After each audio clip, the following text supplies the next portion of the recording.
Ilaria heard their voices. You must marry him. Do you hear? You will marry him. Ilaria's story is that after dying at a young age, she was reborn and ended up in that period of her life when she was 20 years old. She grew up in the slums without an education, raised by the streets, abandoned by her own family.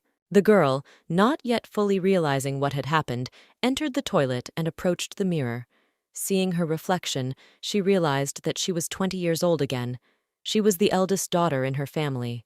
Consciousness began to restore the picture of reality. She had a fight with her father.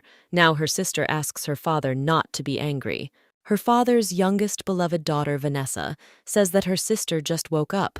Perhaps she has some kind of grudge in her heart. Ilaria came out of the toilet. Naturally, her father answered her that there could be no talk of any education. Well, where would she be? The girl demonstratively turned to her father, declaring that she had a mother, but no father. He simply never existed. Almost immediately after giving birth, her mother died. Her father's mistress came to the hospital almost before giving birth. Her mother began to bleed heavily and become exhausted due to stress. Her father abandoned her mother, who was dying in hospital, and married his mistress. 3 months later, she gave birth to her half-sister Vanessa, their favorite child with her father, and Ilaria was sent to her grandmother, who lived in poverty, collecting garbage. After the heroine of this story turned 20, her father came to her. Naturally, Ilaria greeted him with a choice dialogue, after which he, shouting in rage that no one had raised the girl well, decided to make up for lost time, namely, give his rude daughter a good beating. But he didn't expect that his daughter intercepted his blow, reminding him that while she lived in the slums, she had to fight more often than his beloved youngest daughter had to hug him. The stepmother, in an unctuous voice, tried to intercede and remind the girl that this was her father and that she should listen to what he was saying. They tried to convince Ilaria to marry the son of the Carter family. They are very rich and he is the eldest heir. He will not harm her. In response to these words, Ilaria slapped her stepmother on the cheek with all her might, and she sat down on the floor and said in a mournful voice that they wanted what was best for her. She added that if this was such a great opportunity, why wouldn't she marry her Vanessa to him, and warned that she had no education, so if she got angry, she would hit him so hard that it would be a real pain. The situation was such that after concluding a marriage contract with the Carter family, the groom got into a car accident 6 months ago. He was paralyzed and could not walk, so as not to break the marriage contract with his family and not to anger his mother. They shifted all the blame to Ilaria, so as not to part with their beloved Vanessa and not to pass her off as a disabled person. In her past life, Ilaria refused to marry the disabled Adam, but chose his brother, who cheated on her, and then she and her grandmother died in a car accident. In her past life, she chose the wrong path.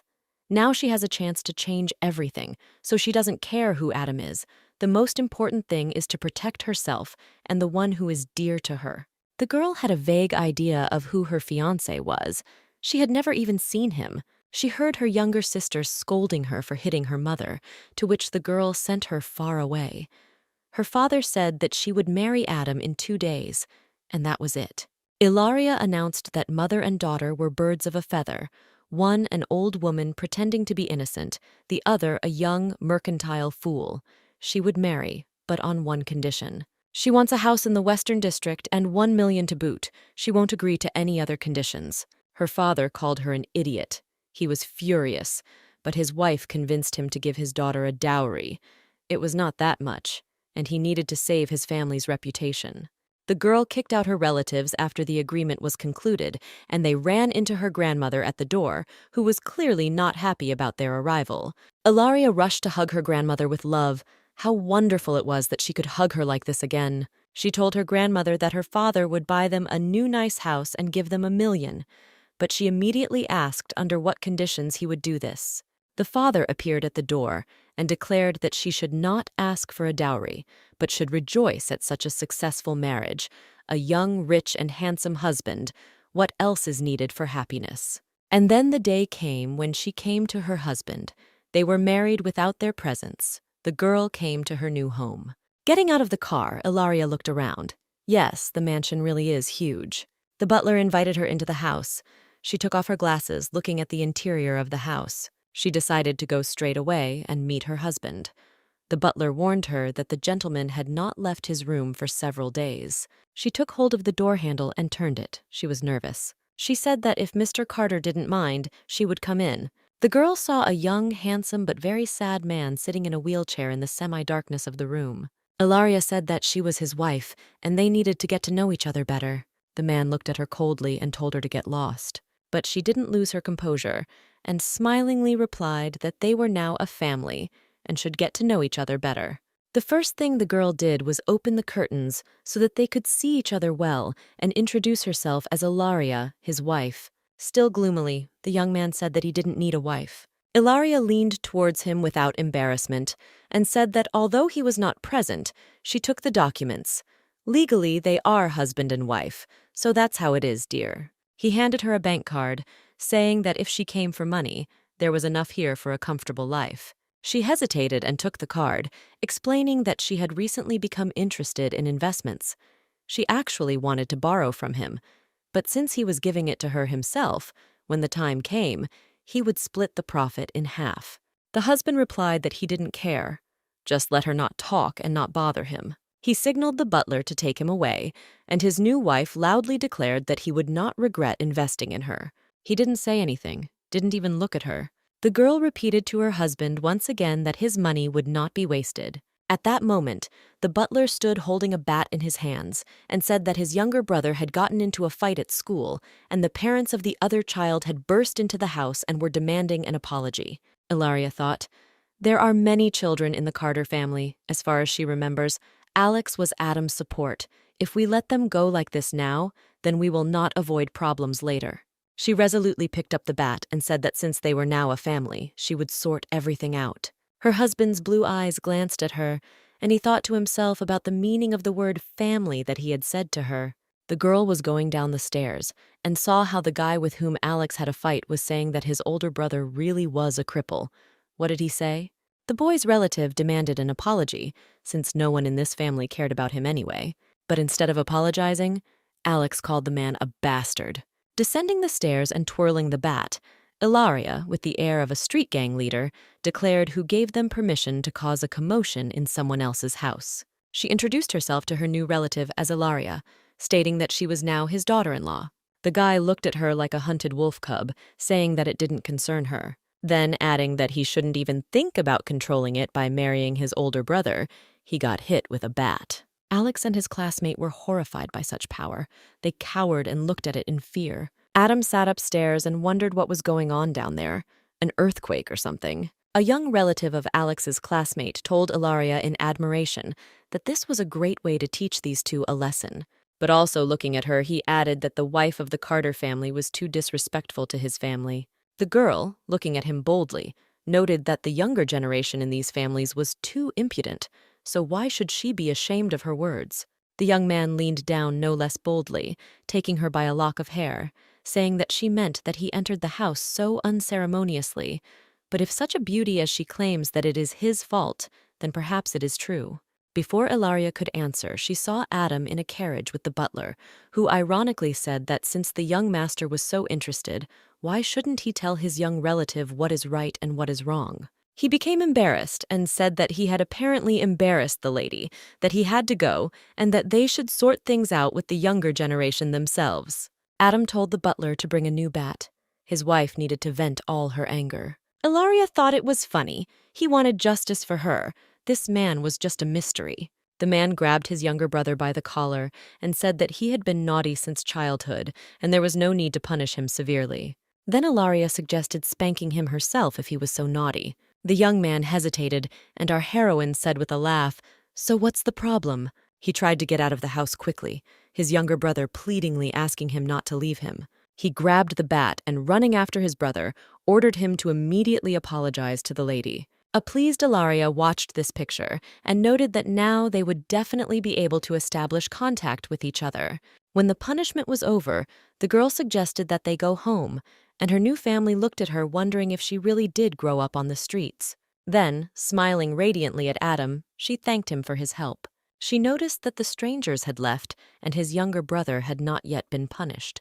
With the words, "Do as you wish," he left. Alex asked if the strangers had left. So why did she want to punish him? Our heroine answered that he should consider her his mother, who would teach him a lesson. After throwing the first punch at him, she explained that it was because, being a child of the Carter family, he did not win the fight and allowed himself to enter the house. The second for the way he calls her, and the third for his unkempt appearance and wild behavior. No one had raised him like this, so Alex was in shock. Ilaria explained to him that brute force cannot be used just like that. He quietly asked if she would hit him again. She replied that she had taught her lesson. Now they were a family and not strangers. Then she ordered him to get himself together and come to dinner. The guy thought that family didn't sound so bad.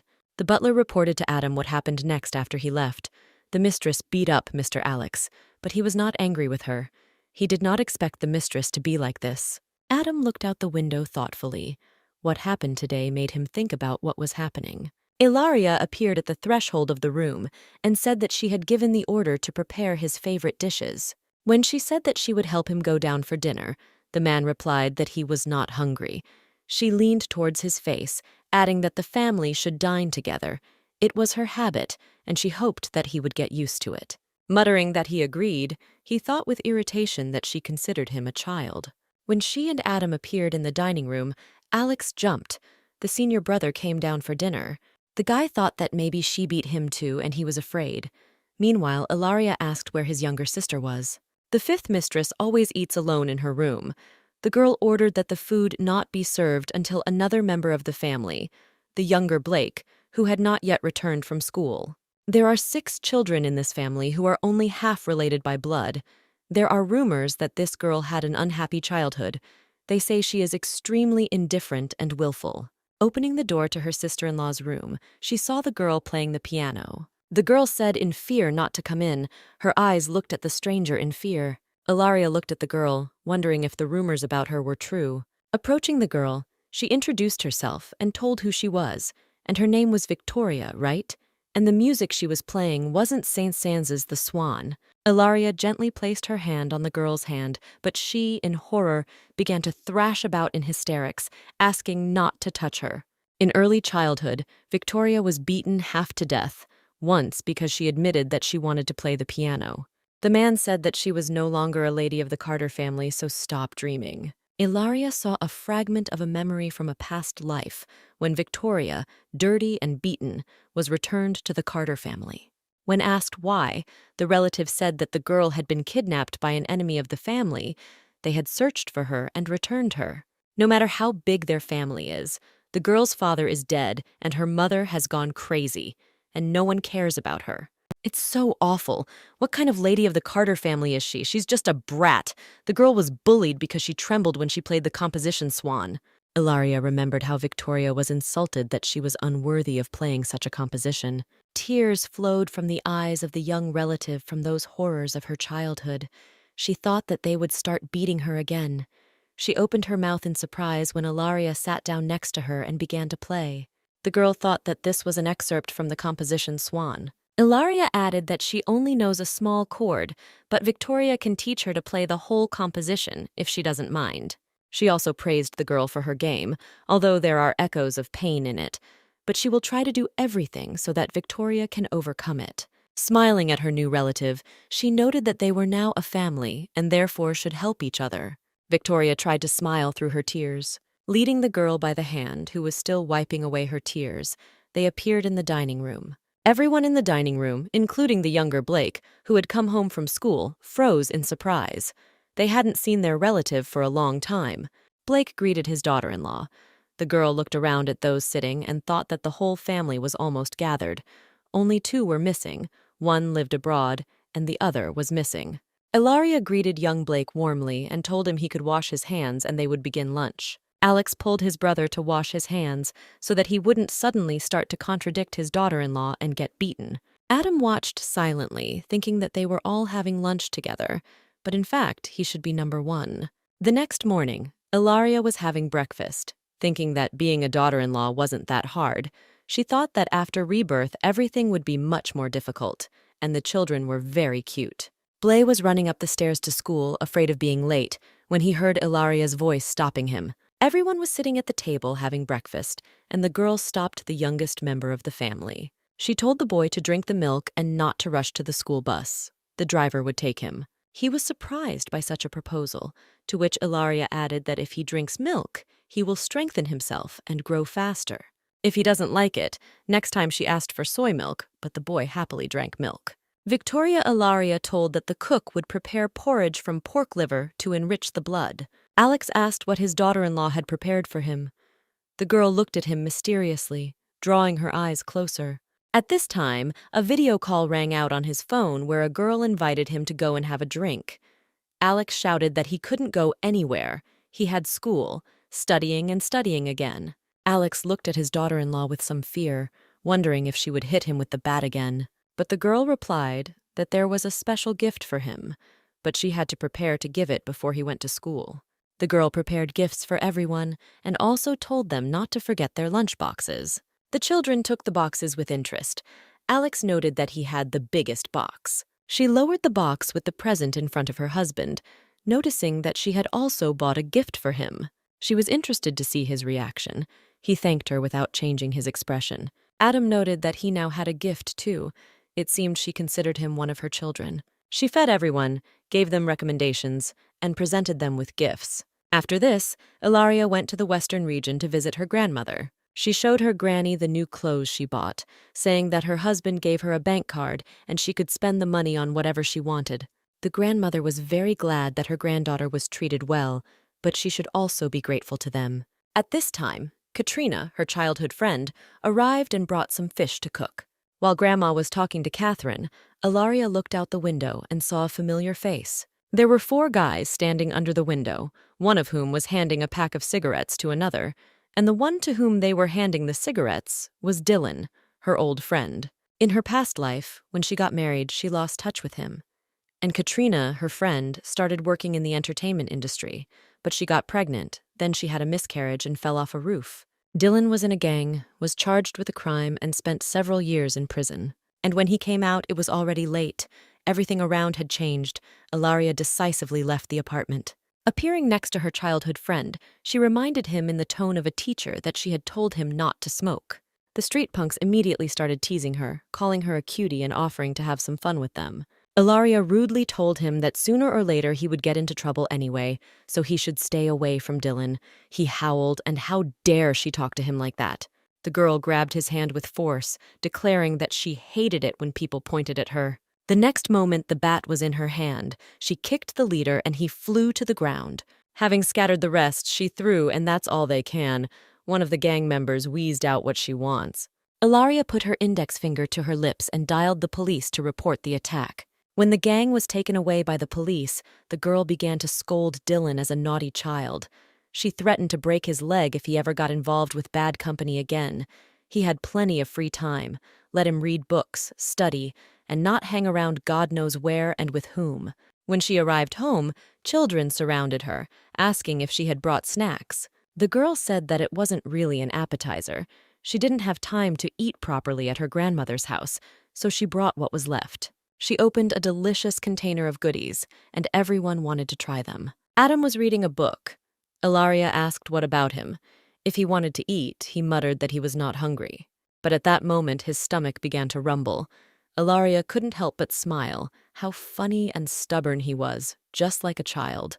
As she was leaving, she added that, judging by everything, he was very hungry, so she would cook something herself. Before she could get up to the room, she heard the doorbell ring, revealing a bouquet of flowers floating before her eyes. It was the older brother of the boy with whom Alex had fought. He knelt down and presented Ilaria with flowers for helping to raise his wayward brother. She thanked him, but firmly made it clear that she could not accept the bouquet. But the hero decided not to give up and declared that as soon as he saw her, he realized that he could not forget her. She was different from 1,000 others, simply perfection itself. Ilaria replied that the roses were beautiful, but the thorns were prickly. And why was it necessary to carry such a large bouquet? They could be seen, and the newspapers would write gossip. But he said that he was used to being the center of attention and invited her to have dinner together tomorrow, if he got into a scandal, then with such a beautiful woman as she. At this time, Adam drove up and, boring his attention into the suitor, added that he was ready to join. Ilaria thought to herself, Is he really protecting her? Now it's like he's a completely different person. He acted like a man, a husband, and not just an outside observer.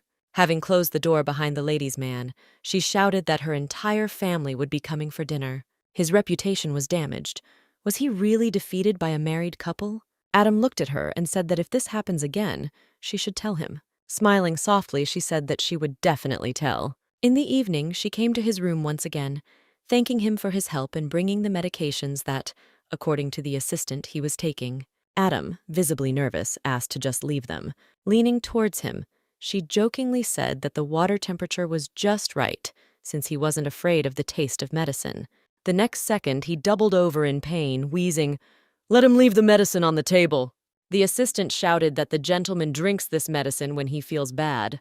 The girl looked at the bottle of pills and was horrified. Adam drinks this, who prescribed this. Tramadol relieves pain, but it is also addictive.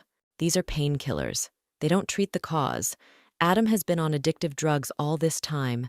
She sat down with her husband and imploringly said that let them try to reduce their consumption of such drugs and focus on treatment. She hesitantly touched his hand for the first time, saying that he was the support of their family and should take care of himself. Adam thought to himself again, family, and replied that he agreed. The assistant shook his head in surprise. How could this medicine harm the master's body? After all, they invited the best doctors in the country for consultation. Adam added that he was given such a diagnosis that he gave up and did not want to fight. Doctors said that he would have to take painkillers for the rest of his life. Ilaria thought that there were a lot of greedy people around, and in the eastern region there was a famous clinic. Something was wrong there, and she needed to consult another doctor. She cheerfully asked her husband how about they spend time together tomorrow. Adam nodded. If she wanted, then he didn't mind either. The next morning they got into the car. Ilaria was driving, and as soon as she was about to drive away, she heard voices.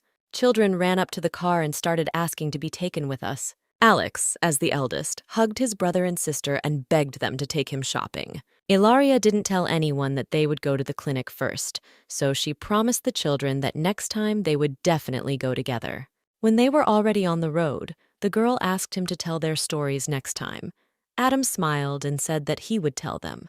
In the car mirror, she saw that a car was constantly following them and asked Adam if when he had gone to the clinic before, he had also been accompanied like this. The man exhaled and said that it was probably Patrick, his aunt's son, who was the acting director of Carter's company, and had become a real pain in the ass after the accident. The girl smiled, turned the steering wheel quickly, and thought, it doesn't matter who he is or what family he's from, no one will stop her from taking her boy to the hospital. The girl confidently pressed the gas pedal. Adam, without showing it, wondered what she was going to do. Ilaria, like a seasoned racer, took the lead, starting on the traffic lane and leaving other cars behind. They were sitting in the doctor's office. The doctor replied that Adam's situation was curable. After a minor operation, it will be necessary to take medications on time, as well as undergo regular tests. In the future, Adam will be able to walk as usual. The doctor asked why they hadn't come earlier, since the disease could have progressed, especially since these tests didn't require that much money. Adam replied that not all diseases could be cured with just money. The nurse brought the results of drug tests after taking the drugs that Adam's previous doctors had prescribed. The doctor looked at the results and whistled. These drugs can cause irritability, uncontrollable aggression, and pessimistic behavior. Our heroine stood thoughtfully. In families like Adam's, there are many unkind relatives. In his past life, he died precisely because of depression, probably because of these drugs. She even remembered the newspaper headline, Adam Carter committed suicide. The company was left without a CEO. But in this life, she would not allow that. No one would touch her lion cub. The girl felt tenderness and a desire to protect Adam. She was now like a mother who wants to save her child.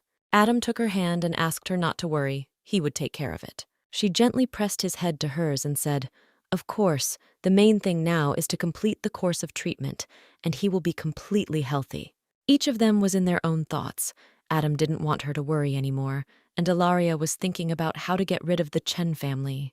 The doctor was already tired of watching their cuteness, wondering why he should come to the hospital to act like he was on a date. inviting them to come up to the counter and pay for the consultation. After the hospital, they went to the shopping center. The girl was choosing ties. Adam liked all the ones she chose. Ilaria held the tie up to him and tried to match it to his eyes, trying out different options. He looked at her as if she were choosing clothes for a child. Once again, she held up the tie, saying that this one was too light. He intercepted her hand with his own and, looking into her eyes, thanked her for her concern. The girl was embarrassed. They were so close to each other now. Adam said that he liked the color and material of the tie she was holding in her hand. The discussion of the tie was interrupted by the voice of a girl who told Adam that they hadn't seen each other for a long time, brother. He hissed angrily that he didn't want strangers to bother them. Ilaria asked in surprise that this was his cousin. It was Adam's cousin, Miranda. She grimaced angrily, asking why he was ignoring her. Then the girl asked if Adam had gone to the doctor to have his legs examined. Ilaria chuckled. She asked her husband, so she was the young lady of the Chen family, he confirmed. Then the girl asked him to wait. She had an idea.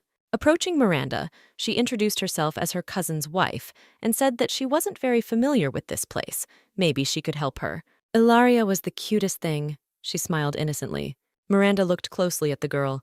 Yes, this is that brat from the slums. Let's see what we can do with her. They approached the stand with lipsticks, where Miranda praised the Barbie-colored lipstick, saying that it was the hottest trend of the season. Ilaria answered innocently. She assured her sister Ilaria how she could lie to her new relative. Just as she was about to put lipstick on Ilaria, she grabbed her hand. The next second, she pushed her away and the lipstick stand shattered. The saleswomen gasped in fright. Ilaria added that she also thinks it's a trendy color, so why shouldn't Sister Miranda wear it first? Holding a frightened Miranda, she held the lipstick with her eyes flashing. She resisted to be let go, but Ilaria outlined her lips with lipstick. Then she casually added that she would not offend her husband's sister, so she would give her the lipstick. She gave the seller her bank card, saying that she would pay for all the ruined lipstick. Left on the floor with smeared lipstick, Miranda watched Miranda leave, hatching a plan for immediate revenge. Patrick, Adam's cousin, was talking to an assistant about his cousin making his first public appearance since the accident, buying things. The assistant added that considering his young and beautiful wife, it was not surprising. He threw the newspaper on the floor with all his might, telling the secretary that he had not paid his doctor's son money so that his cousin and his wife could coo in public. If Adam gets in his way, the secretary's head will be the first to roll. At that moment, Miranda called him, screaming in a breaking voice that this Ilaria was a real bitch. She had humiliated her in front of everyone. He replied that the time would come and she would be able to take revenge on her. Miranda chuckled. She couldn't wait for this moment. When Adam first started making steps in the business world, he increased the family's assets several times over. In high society, he was called Mr. Carter, and no one dared to go against him. But that car accident, when he lost the ability to walk, he was in a constant depression. So Patrick became the acting director to pave the way for a bright future, and he could not even allow the thought that his cousin would return to the company. Ilaria and Adam returned home having bought presents for the children, who happily opened the gifts. The butler handed her a rare orchid, which signified an invitation to a banquet from Adam's relatives. Well, it's a banquet. They're clearly planning something. I need to be prepared. Adam said that he physically couldn't go there, so let her attend the banquet on behalf of their family. Great. Then she'll take one of the younger ones and they'll attend the banquet. The children began to ask one after the other to be chosen. Everyone wanted to get to the banquet. Then Ilaria put an end to the arguments and said that she would take all three of them to the banquet. At the banquet, Miranda was talking to Adam's younger sister, who lived abroad, telling her that her sister-in-law was supposed to come to the banquet today, but she said that she didn't have a sister-in-law. Who would want an unknown girl from the street to become the daughter-in-law of a family like theirs? Nellie went on to mention that she was horrified when she found out who her brother had married. Miranda confirmed that this girl's name was indeed shameful to mention in decent society. Her behavior was vulgar and she had crossed her brother. The arrival of the Carter family was announced. Ilaria, in a luxurious dress, walked in front, and with her were Adam's younger relatives. Their family had not attended such banquets for a long time. Miranda and Nellie discussed that, with such a face, this girl wants to get into high society. She is not afraid to climb high and fall low. Nellie looked thoughtfully at her brother's wife and said, "It's not that she didn't deserve her brother. She had such an aura. Miranda is furious with her. She speaks as if she takes her for her daughter-in-law. In the end, Nellie waved her hand and said that she was not interested in all this and that she would go and breathe some fresh air. Ilaria and the children enjoyed the banquet. The girl noted that it was much more fun here than she expected. Suddenly, everyone froze from the sound of breaking porcelain. The orchid decorating the banquet hall ended up on the floor. The guests began to say in horror that the beautiful orchid had been broken by Nellie Carter. How could this be? What had she done? So that's how Nellie Carter is. So the fourth child of the Carter family has returned to the country. There is only one species of this orchid with double petals in the world. It is also called the crown orchid. They say they even offered $1 billion for it. This is how the Carter family observes etiquette when visiting. The banquet hall was buzzing. Nellie was completely confused. She tried to justify herself. It wasn't her. Someone pushed her. The host of the banquet sternly told the girl that from now on, his family would not invite members of the Carter family to events. Nellie tried to apologize, saying that the Carter family had nothing to do with it, and if anyone was to blame, it was her. The guests whispered fearfully to each other. Could it really be that now 2 influential families would share power in the city? Ilaria heard someone say what Adam Carter could do now. He couldn't stand up for himself, and his brothers and sisters were forced to endure this kind of treatment. Miranda, reveling in her victory, approached the pale and frightened Nellie and said sarcastically, "See how many problems there are because of you?" While finishing off and humiliating the girl, she continued to tell her how ignorant she was and how she couldn't help in any way. Suddenly, someone firmly and confidently put their hand on her shoulder and said, "Hello, do you want to turn to me?" Just as she had time to ask who it was, she received a blow to the face so severe that she was unable to stay on her feet. Sitting on the floor and holding her hand to her cheek, which was red from the blow, she angrily screamed why Ilaria hit her. It was all Nellie's fault. Ilaria said loudly and indignantly, "The Carter family and her family used to be so friendly. So why is she so gloating now that your sister is in trouble?" She demanded that he apologize to Nellie immediately. But Miranda, twisted with anger, answered why she should apologize when Ilaria hit her in front of everyone. Getting to her feet, she went to Ilaria, shouting that she would never forgive her. Ilaria said that her husband's family had always treated her family well. Moreover, after the accident, they entrusted her with managing the company. But does the head know how Miranda treats her cousins? And after that, she knocked Miranda back onto the floor with a kick, declaring that she was an impudent and brainless fool and should immediately apologize. Whispering, crawling away on all fours, still not having recovered from the blow, she whispered an apology to Nellie. Ilaria teased her that Mrs. Miranda was whispering so quietly. Apparently she hadn't eaten anything or her throat hurt. Maybe she should call a doctor. Then Miranda loudly asked Nellie to forgive her stupid sister. The head of the banquet added after all this that since they had resolved their family problems, they should leave. His house was too small to accommodate the entire Carter family. Ilaria remembered how she was taught in her past life to care for orchids. She tried her best to please her high-ranking family and their relatives. They used her as a working tool and then simply got rid of her. But since she is Madame Carter now, she has a chance. Ilaria approached the head and as convincingly as possible asked him not to be offended by her family, her youngest obedient and well-behaved children. But the gentleman replied that she might be able to cope with any problem, but the Carter family was responsible for this misunderstanding. Ilaria agreed that her family had made a mistake and must take responsibility for it. She picked up the orchid and said that not long ago she learned how to care for orchids, so she wanted to try to revive it, and if it didn't work, then her family was ready to pay whatever money he wanted. The master's grandson asked his grandfather to give the young lady a chance, and in the end, the head agreed and gave 3 months. Ilaria, seeing the young man, recognized him as that same doctor. It turns out he is from this family. The girl also asked to allow her to check the surveillance cameras. Miranda immediately yelled that if she wanted to, she could go and watch. Ilaria came up to her, took her by the chin, and asked why she was so upset. Maybe it was she who pushed Nellie.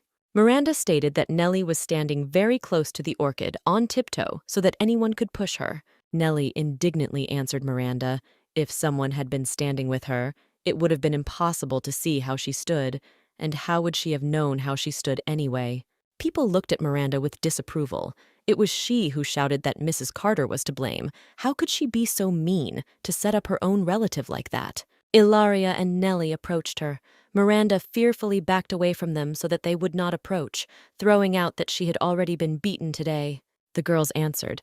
She thought this was the end. No, this is just the beginning. Ilaria suggested that Nellie give this vile boor another slap in the face. Nellie, with the words, "She is the fourth Mrs. Carter," with great pleasure slapped her relative in the face. The young doctor looked with contempt at the humiliated Miranda sitting on the floor and said that no one would invite her to the banquet again.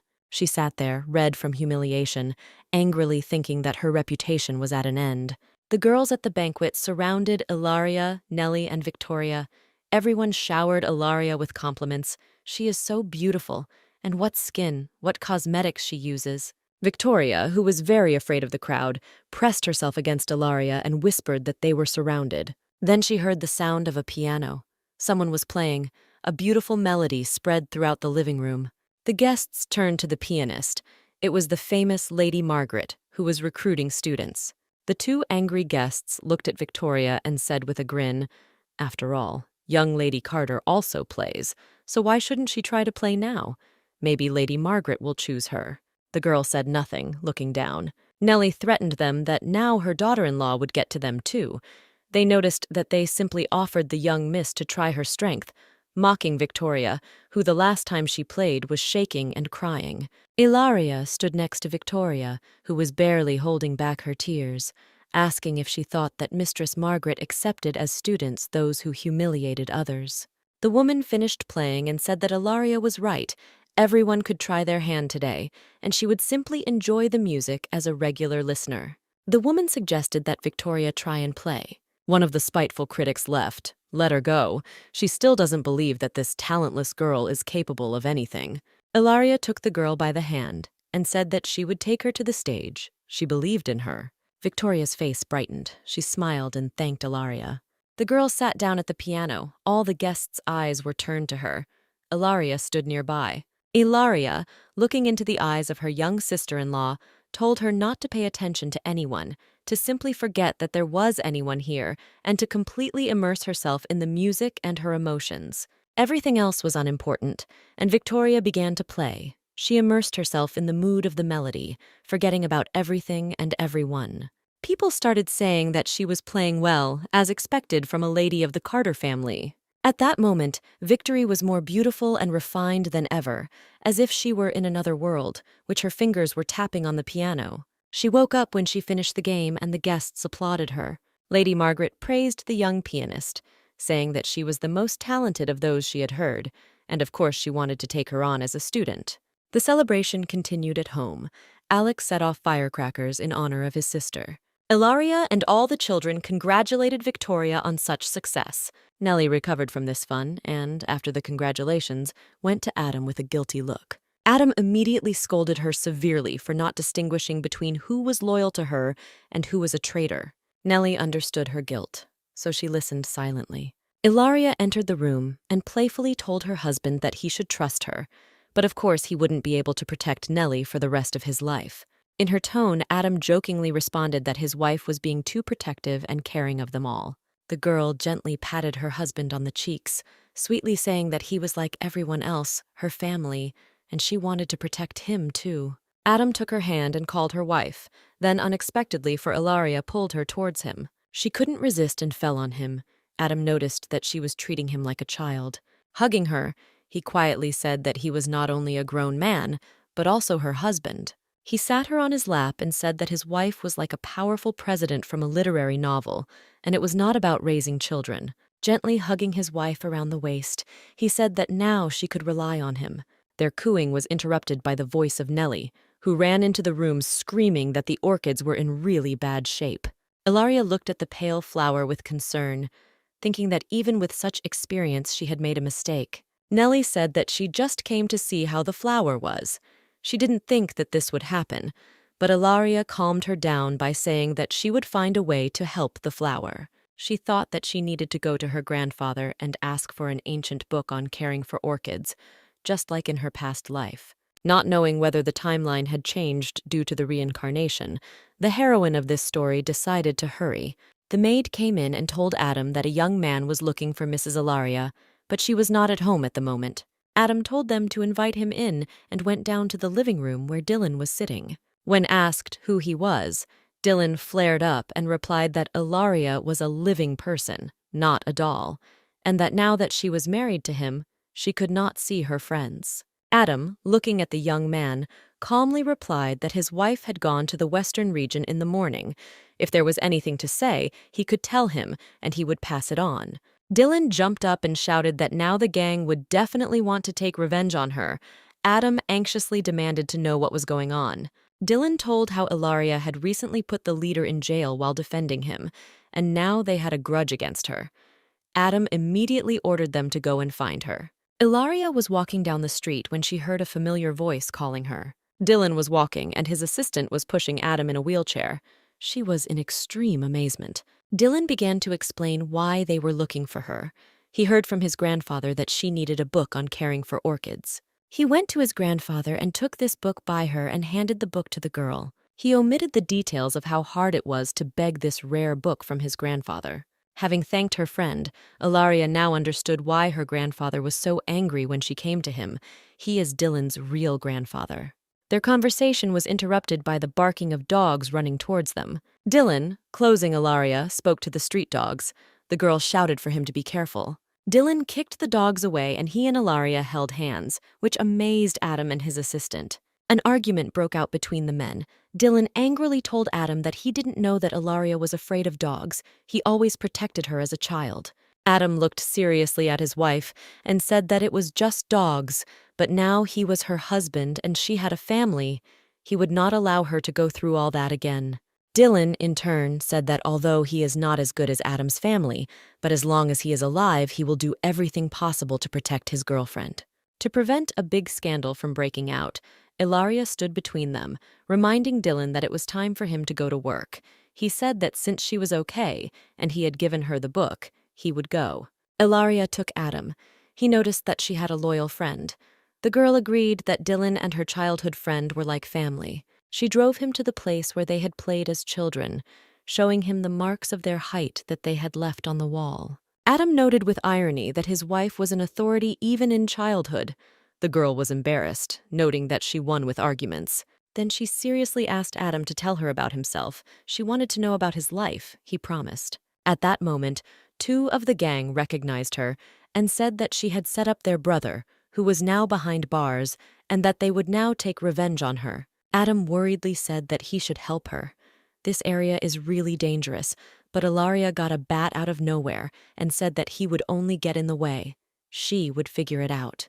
The girl stood up in combat readiness, declaring that she was here with her husband. She brought it down with all her might on the big guy who approached her. Then she kicked away her attacking accomplice, calling him both a rotten fish and a shrimp. Giving the big guy another blow, she threw him, groaning in pain, to the ground. Adam's assistant peered out from behind his wheelchair in horror. Adam, watching the picture of his wife throwing healthy men around, thought he was in an action movie. As the girl triumphantly threw her leg over the defeated enemy, the assistant whispered to Adam that he had better obey his wife in everything. Then she approached her husband, who gently took her hand and said that her talents were amazing. First the orchid, now kung fu. He didn't even know what else she would surprise him with. At that moment, the phone rang. It was from Blake's school.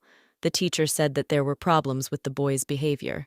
We need to pay more attention to his mental state. When the boy arrived home, Ilaria and Adam looked at his painting, which alarmed the teachers.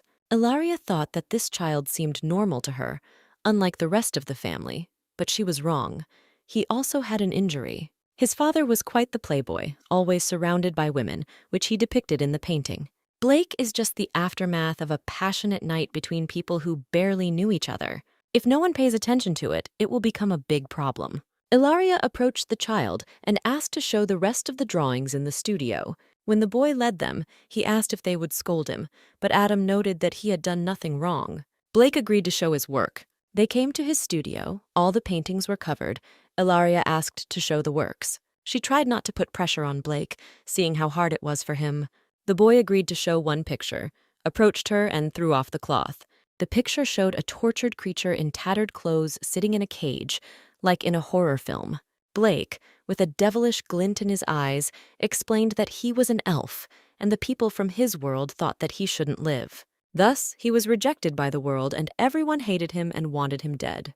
Ilaria, having recovered from her stupor, approached Blake. He thought that his drawing was ugly, but she said that his idea was unique. But she suggested adding one detail. The boy agreed. She took his hand and began to move it over the painting. The boy sadly asked if she thought that this painting looked like perversion. Ilaria, adding some finishing touches, said that every child is unique and she is not going to force him to fit the standards.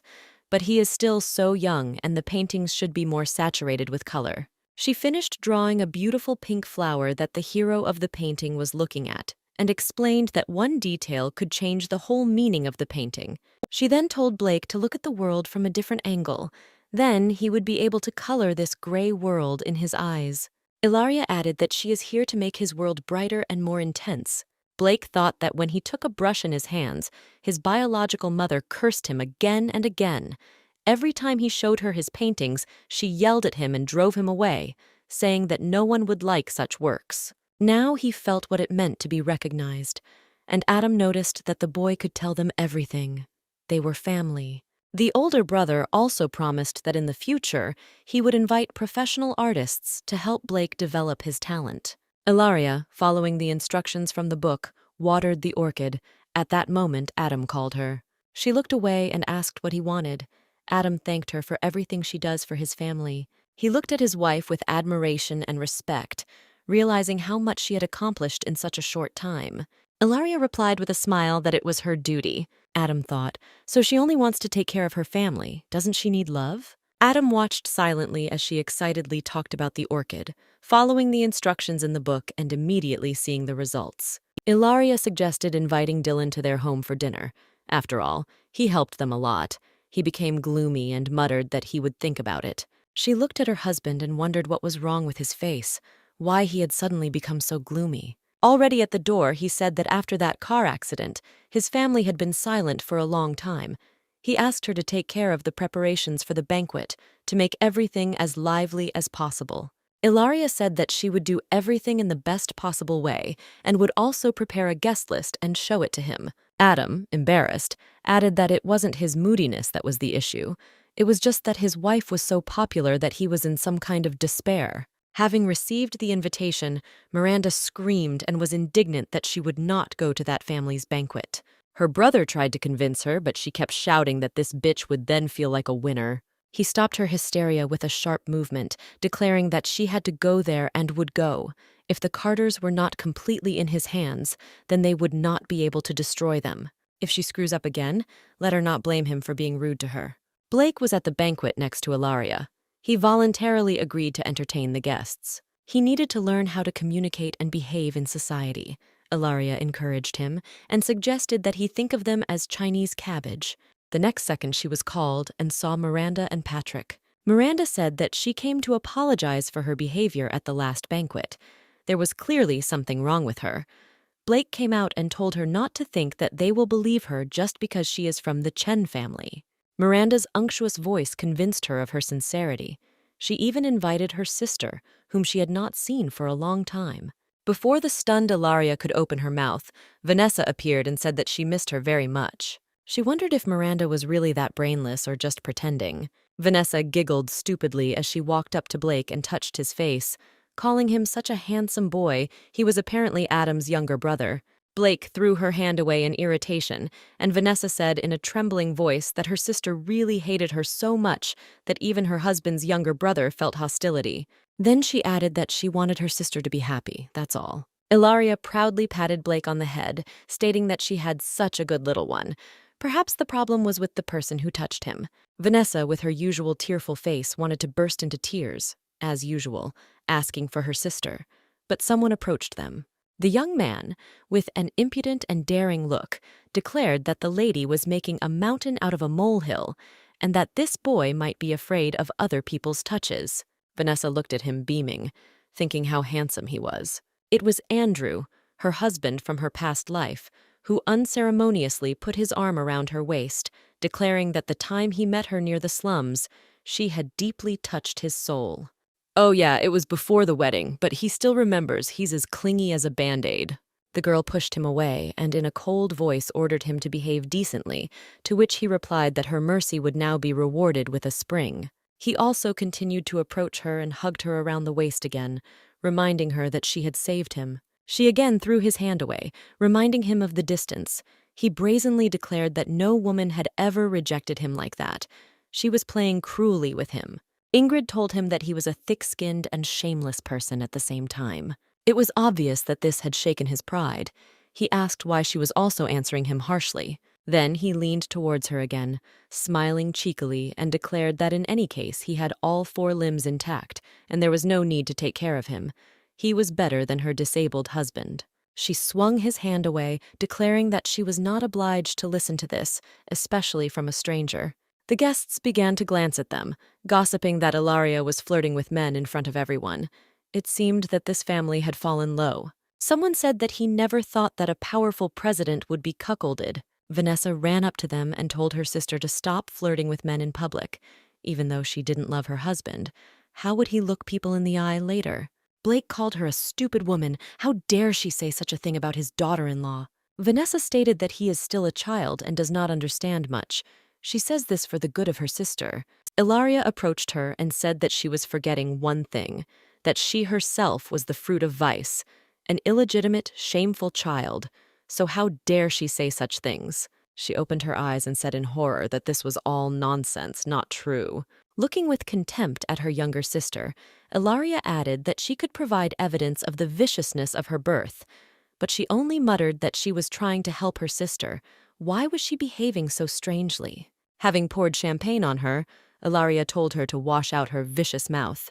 Ilaria contemptuously threatened that if she couldn't keep her mouth shut again, the ending would be different. The sister and her Andrew left the banquet, and Ilaria, in order to relieve stress and anger at Vanessa, took a glass from the table and drank. The guests gossiped that this Ilaria was a cruel woman. Even her sister ran away from her. They say she lived in the slums. How could she become a member of such a family? Passing by the guests and hearing the gossip, Adam rode on, saying that he was grateful that they were worried about his wife, but he hoped for the guests' prudence. Then he added that not long ago he was in a car accident, but miraculously survived, so his family is valuable. He smiled at his wife, asking her if she thought the same thing, but the girl looked ahead strangely. She didn't quite understand what was happening. Her head was spinning. The next second she jumped out of the living room, someone started whispering, apparently because of remorse. Miranda thought that she had done well this time and her brother wouldn't scold her. He thought why the hell she had brought this younger sister of Ilaria.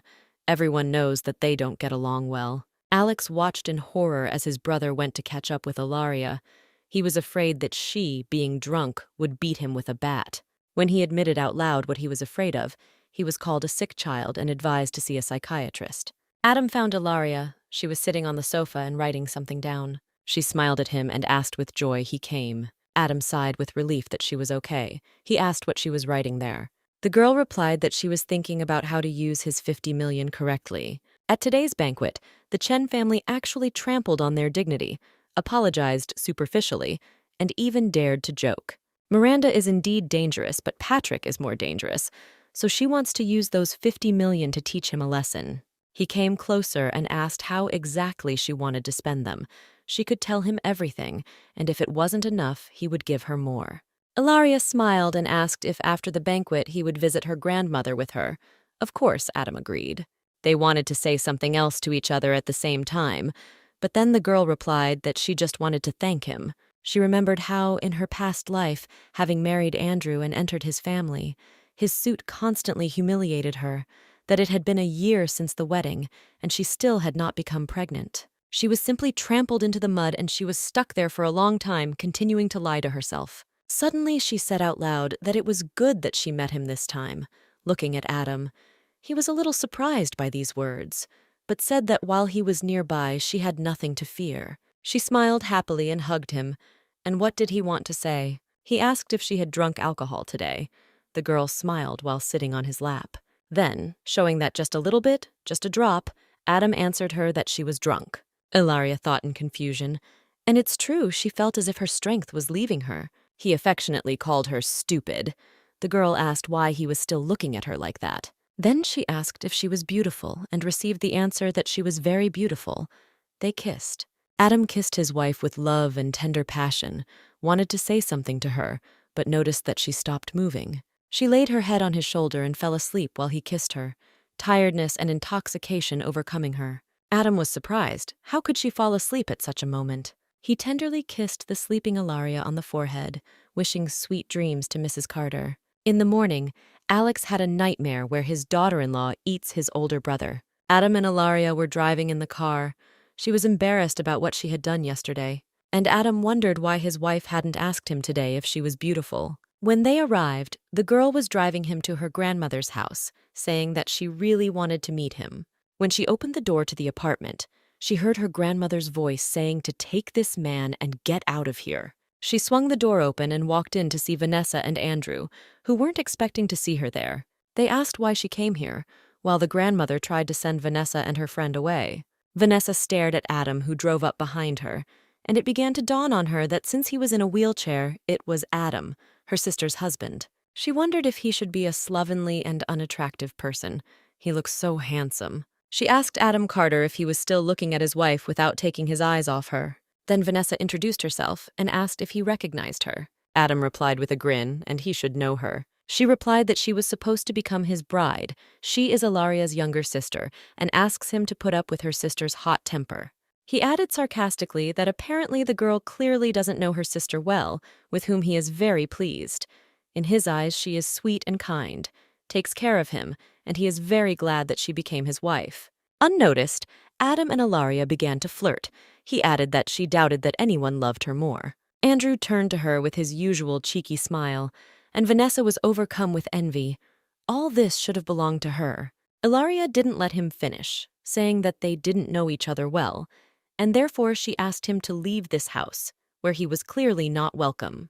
An evil light lit up his eyes, but Vanessa took him by the arm and began to lead him away. She apologized for disturbing him and pulled the man along with her. Ilaria watched the departing couple.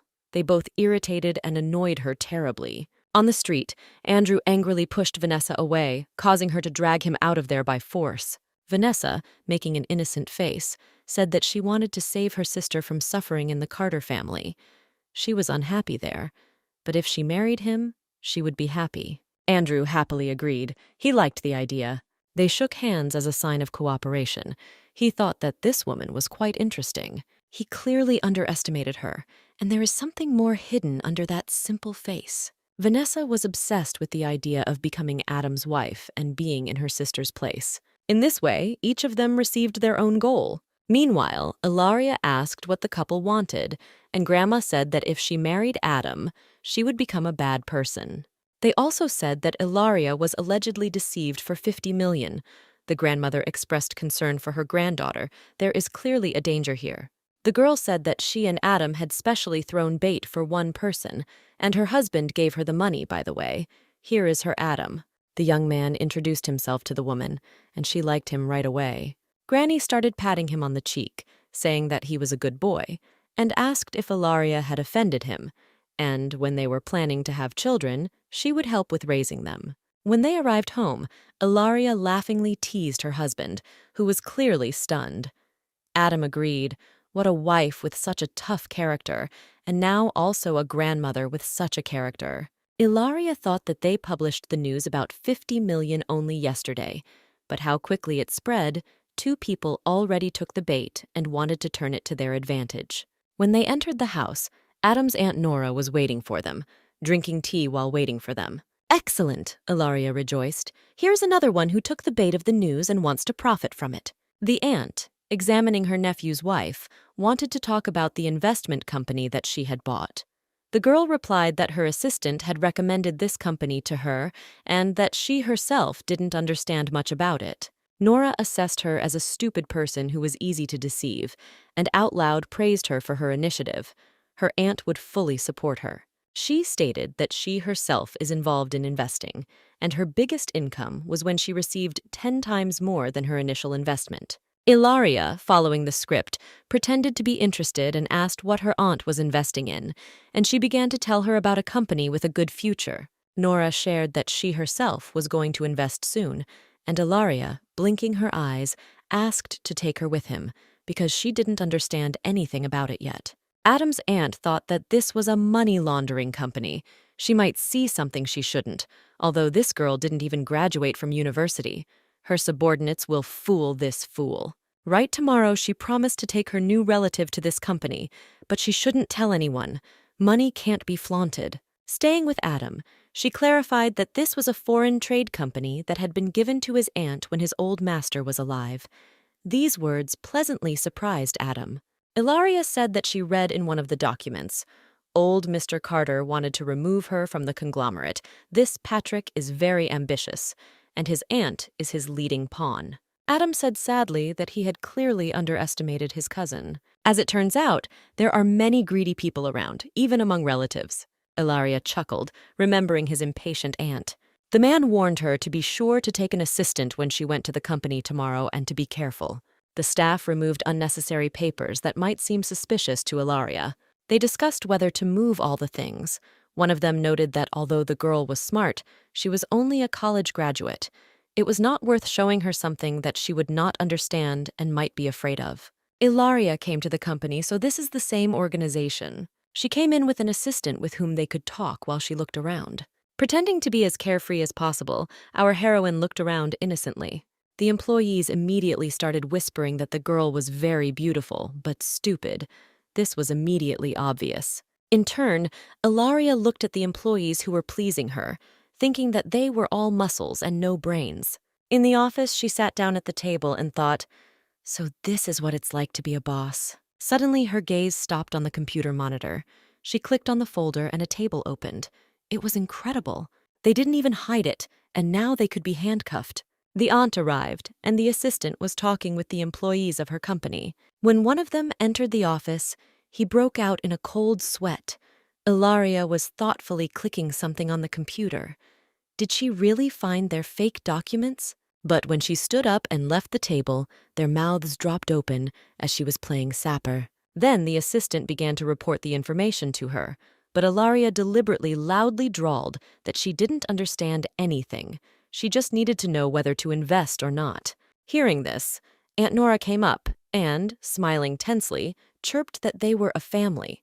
How could she lie to her? There wasn't much time, and this was a very profitable investment.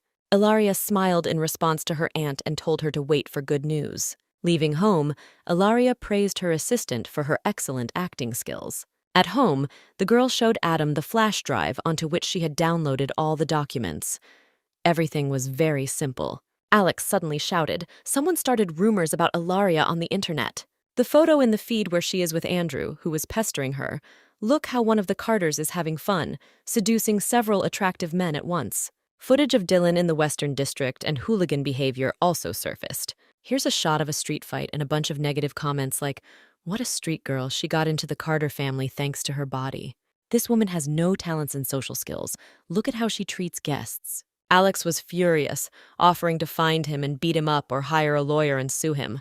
Adam urged his younger brother to calm down. Public opinion. This is not a game, but a war without gunpowder. Ilaria also thanked the young man for his concern, assuring him that everything would be fine with her. They heard the door open in the living room. She went down and saw her father, and as usual, Vanessa hugging him, who was yelling that she had disgraced their family, calling her a slut and an adulteress. But when he mentioned her grandmother, who raised the girl, she ordered him to shut his mouth or she would not be responsible for herself. The father's face distorted with rage and his words that she was a disgrace. How dare she beat her sister, who was trying to set her on the right path? Ilaria splashed a glass of water in his face.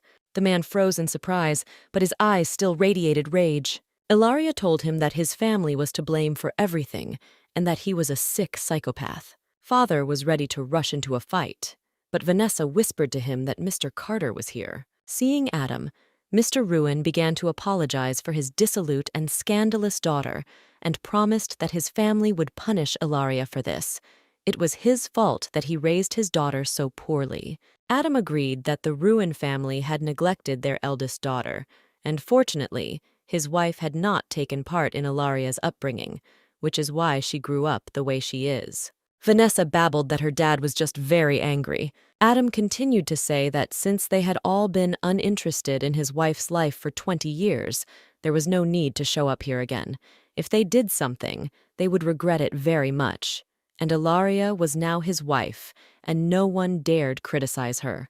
Afterwards, he ordered the guard to escort these people out the door. Alex happily said loudly behind the door that now every dog can come and bark like this. Ilaria laughed. She never thought that her husband would be so angry. Adam replied that he would not allow his wife to suffer, but for now, let her rest with Alex, and he would take care of everything. Alex ran up the stairs, saying that he couldn't stand this ussy-pusy. Ilaria, turning into a teacher, sternly shouted after him not to run like that, otherwise he would break his legs, and she would go up to check his homework. Adam was thinking about his family.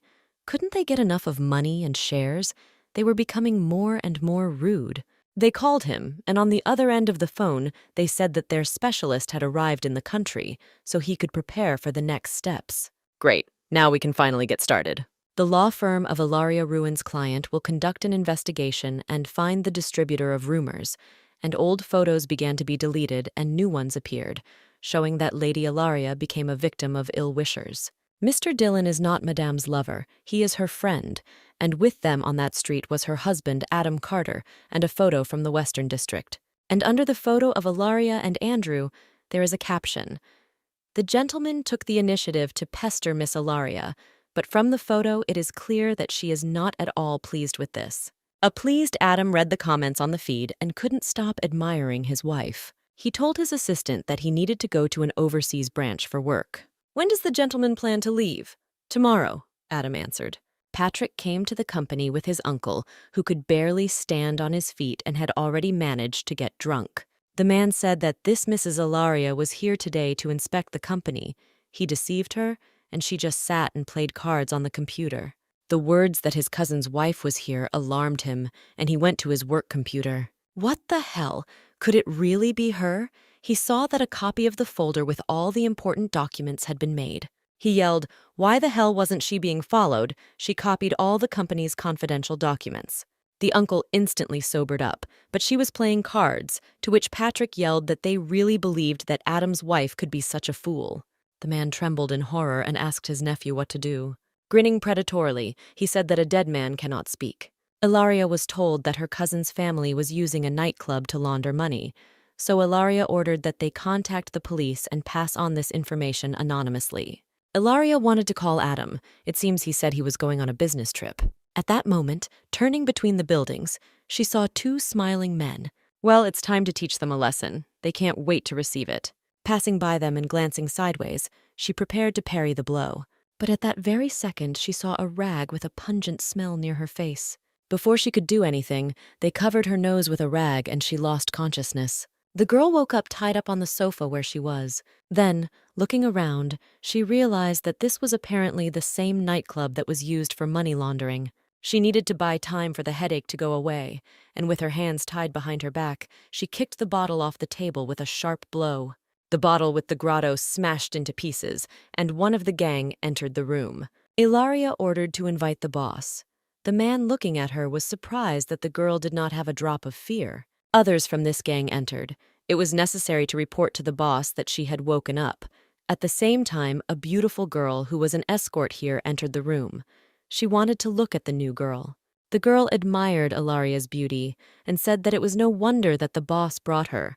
She could talk to the new girl to teach her how to behave. He chuckled, but the girl approached Ilaria and smilingly said that if she was obedient, the boss would not offend her.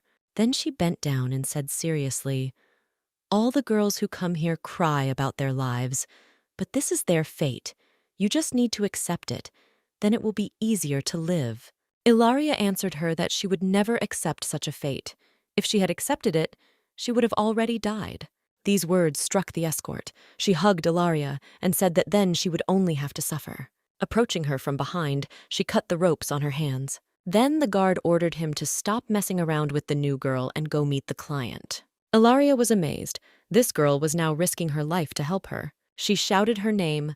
The girl stopped at the door, smiled, and introduced herself as Begonia, who in turn thought that someone like Ilaria had no place here. Half an hour later, the boss entered the room smiling contentedly. When asked why she was brought here, he replied that he had given his word to the mistress, but she not only touched his subordinates, but also stole something important from his friend, so he had no choice. Then he added that he had just performed a little trick, and now she would entertain his brothers. Yeah, right now the girl quickly took a bottle from the table. She held it out in front of her and prepared to strike. There were 3 of them, and she was alone. The first one rushed to her with the words that she would die today and got hit on the head. The rest stood in bewildered anger. No one expected the girl to untie her hands. Looking into their eyes, Ilaria was ready to kill all 3, saying that all 3 would die today. The second one flew up to her with a metal pipe, and the girl deftly hit him between the legs, after which she hit me on the back and knocked me to the floor. One of the criminals shouted that the police were here. The boss and the others ran, telling them to get rid of the girl. Ilaria took a metal pipe and shouted to the boss to stop. But the 2 remaining members of the gang advised her to save herself. At this moment, Alex flew in with a club and shouted how dare he offend his daughter-in-law. But the bandit knocked the guy to the floor with his fist. Alex sat wiping his wound, thinking that now they would laugh at him for the rest of the year. Approaching Ilaria, the bandit looked contemptuously at Alex, calling him an unfinished hero. Afterwards, Ilaria hit him with a pipe, saying that no one dares touch her youngest. She approached the wounded guy and applied a napkin to his wound, saying that she would call an ambulance. Alex said that he was fine, let her catch up with those men, and he would call his brother and he would come here with his people. Ilaria nodded to him, thinking that the children in the Carter family were much smarter than their peers. She left the building and found the leader hiding, asking where he was going in such a hurry. He hissed, creaking with anger, that he had offended her today. But now she was free, they were even, they had to be beaten. Ilaria said that because of him so many families were destroyed, how many girls ended up in the very abyss, and besides, his people wounded his youngest. After she said that he would pay for his actions, the boss took out a red earring and showed it to her, giggling nastily. Ilaria immediately recognized Begonia's earring. Anger, rage, and horror for the unfortunate girl overwhelmed Ilaria. She screamed what they had done to Begonia. Having stuck a knife into Ilaria's shoulder, one of the bandits said that they had taught her a lesson, and if she weren't Adam Carter's wife, she would have become his personal escort. He came up to kill her, but at the last moment Ilaria managed to dodge. Having made a turn, she found herself on the other side and hit him with a club with all her might. Blood spurted. He lay motionless. The girl said that she would now send him to hell. After that, she felt a strong pain and slid down the wall, thinking about what Adam was doing now. Consciousness left her when she saw him rushing towards her in his chair, shouting her name. Was it him? Did she really mean that much to him? At the hospital, Ilaria was giving a statement to the police. Adam was diligently cutting an apple. The police officer said that she had recorded everything, and if she had nothing to add, she would go. But Ilaria stopped her. She asked if the police had managed to save a girl named Begonia yesterday, the same height as her, very beautiful. The police officer began checking the database, and Adam handed his wife the cube-shaped apple that he had carefully cut out for her. While biting into the apple, the girl thought that Begonia was smart, so she probably managed to escape. But the employee found the information. She apologized. But the girl named Begonia was found dead. The apple fell from Ilaria's hands. How could it be that the boss killed her so cruelly because she was saved only thanks to Begonia? She was the first person who helped her for no reason, and she could not help her. This girl herself was in a swamp of despair, but she came to the rescue by giving her life for the sake of a girl she did not know.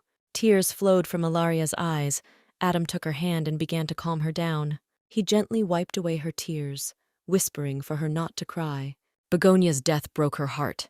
She should have killed that bastard before he killed the girl. Adam looked into her eyes and said that he could help fill her void, even though they couldn't save Begonia, but they could prevent other girls from being recruited. They would create a fund for girls in trouble. They will invest some of the profits from previous investments in it, and Ilaria can invite investors who were deceived by his aunt and invest with them. Ilaria beamed, investing money in such a fund to save as many lives as possible. She kissed him with all her love and gratitude. Thank you for always supporting me in all my endeavors. Adam whispered that he admired her very much. At that moment, Alex, who had been given first aid, entered and saw a sweet picture. The guy screamed that he hadn't seen anything, and Adam, smiling, said that the hero should receive praise for saving his daughter-in-law. While walking with Adam and Alex after being discharged from the hospital, Ilaria said that she wanted to go to the library and read books to broaden her horizons, and she would also like to create a foundation so that people like her could receive a quality education. Adam supported his wife in everything. Then, cunning Alex asked his brother for money to open a nightclub and got a big kick in the pants. A joyful Nellie came out to meet them, holding a pot with an orchid, and said that the flower had produced its first bud. Ilaria and Alex abandoned Adam, who remained sitting in the stroller and ran to look at the orchid. Looking at Ilaria, he thought that sometimes his wife resembled a child. An assistant approached Adam and said that he had found out everything. The boss had cracked that Patrick was in cahoots with him. It was he who ordered the kidnapping and murder of Mrs. Carter, and the day before yesterday evening they went to that company. Adam clenched his fists angrily, thinking that his cousin was getting deeper and deeper into a hole from which he would never emerge. He then ordered that the head of the Guji family be informed that the orchid had been saved and that they were throwing a flower party the following week. Adam also learned from his assistant that the results of the post-operative treatment had arrived. All the indicators were normal. Nothing was getting in the way of a full recovery. Listening to the report, he looked at his wife. Remembering the hospital, seeing her burst into tears for the first time in front of him, he felt so helpless. He dreamed about how he would get back on his feet, whether she would be happy. Would she let him hug her? He wanted so much to take her in his arms and kiss her. His reverie was interrupted by Ilaria, who said that Mr. Guji had said that he wanted to look at the orchid in a couple of days. Adam asked her to prepare everything for the flower party. He also ordered his assistant to invite members of both families, but not to invite Patrick. "Oh, her husband is up to something." Ilaria smiled playfully. Adam agreed and explained that there was a shareholders' meeting coming up, so the old people were getting worried, and Patrick would not miss the opportunity to take advantage of this and remove him, which is why it was important to establish cooperation with the Guji family now. Of course she will help him. Everything will be top-notch. Adam couldn't get a word out about his operation. As soon as he opened his mouth, Nellie screamed that it seemed the orchid wasn't feeling very well, and the girl ran into the house like a bullet. Adam already thought that this flower was hatching a cunning plan to take his wife away from him. In the kitchen, he again failed to get a word in edgewise. Ilaria was assigning the cooks what dishes to prepare. Lined up the Carter children, she gave the order. Alex was to contact the families and formally invite them. Victoria was to prepare some compositions on the piano. Blake was to go to the florist and pick up a bouquet. And Nellie, well, she could just stay home. Adam sat abandoned again. No one cared about him. He pitifully stretched out his legs. Ilaria, distracted, said that he shouldn't worry. As soon as she finished, she would immediately take him to the doctor.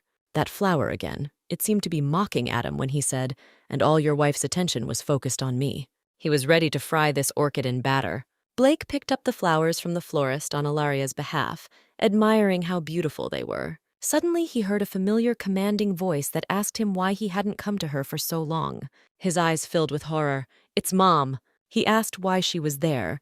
The woman looked at him haughtily with a cold squint and said that she had heard rumors that the Carter family was throwing a flower party for Mr. Guji. She came up to him and grabbed his face, reminding him that it was his birthday that day and that she wanted to stay with him for a few days.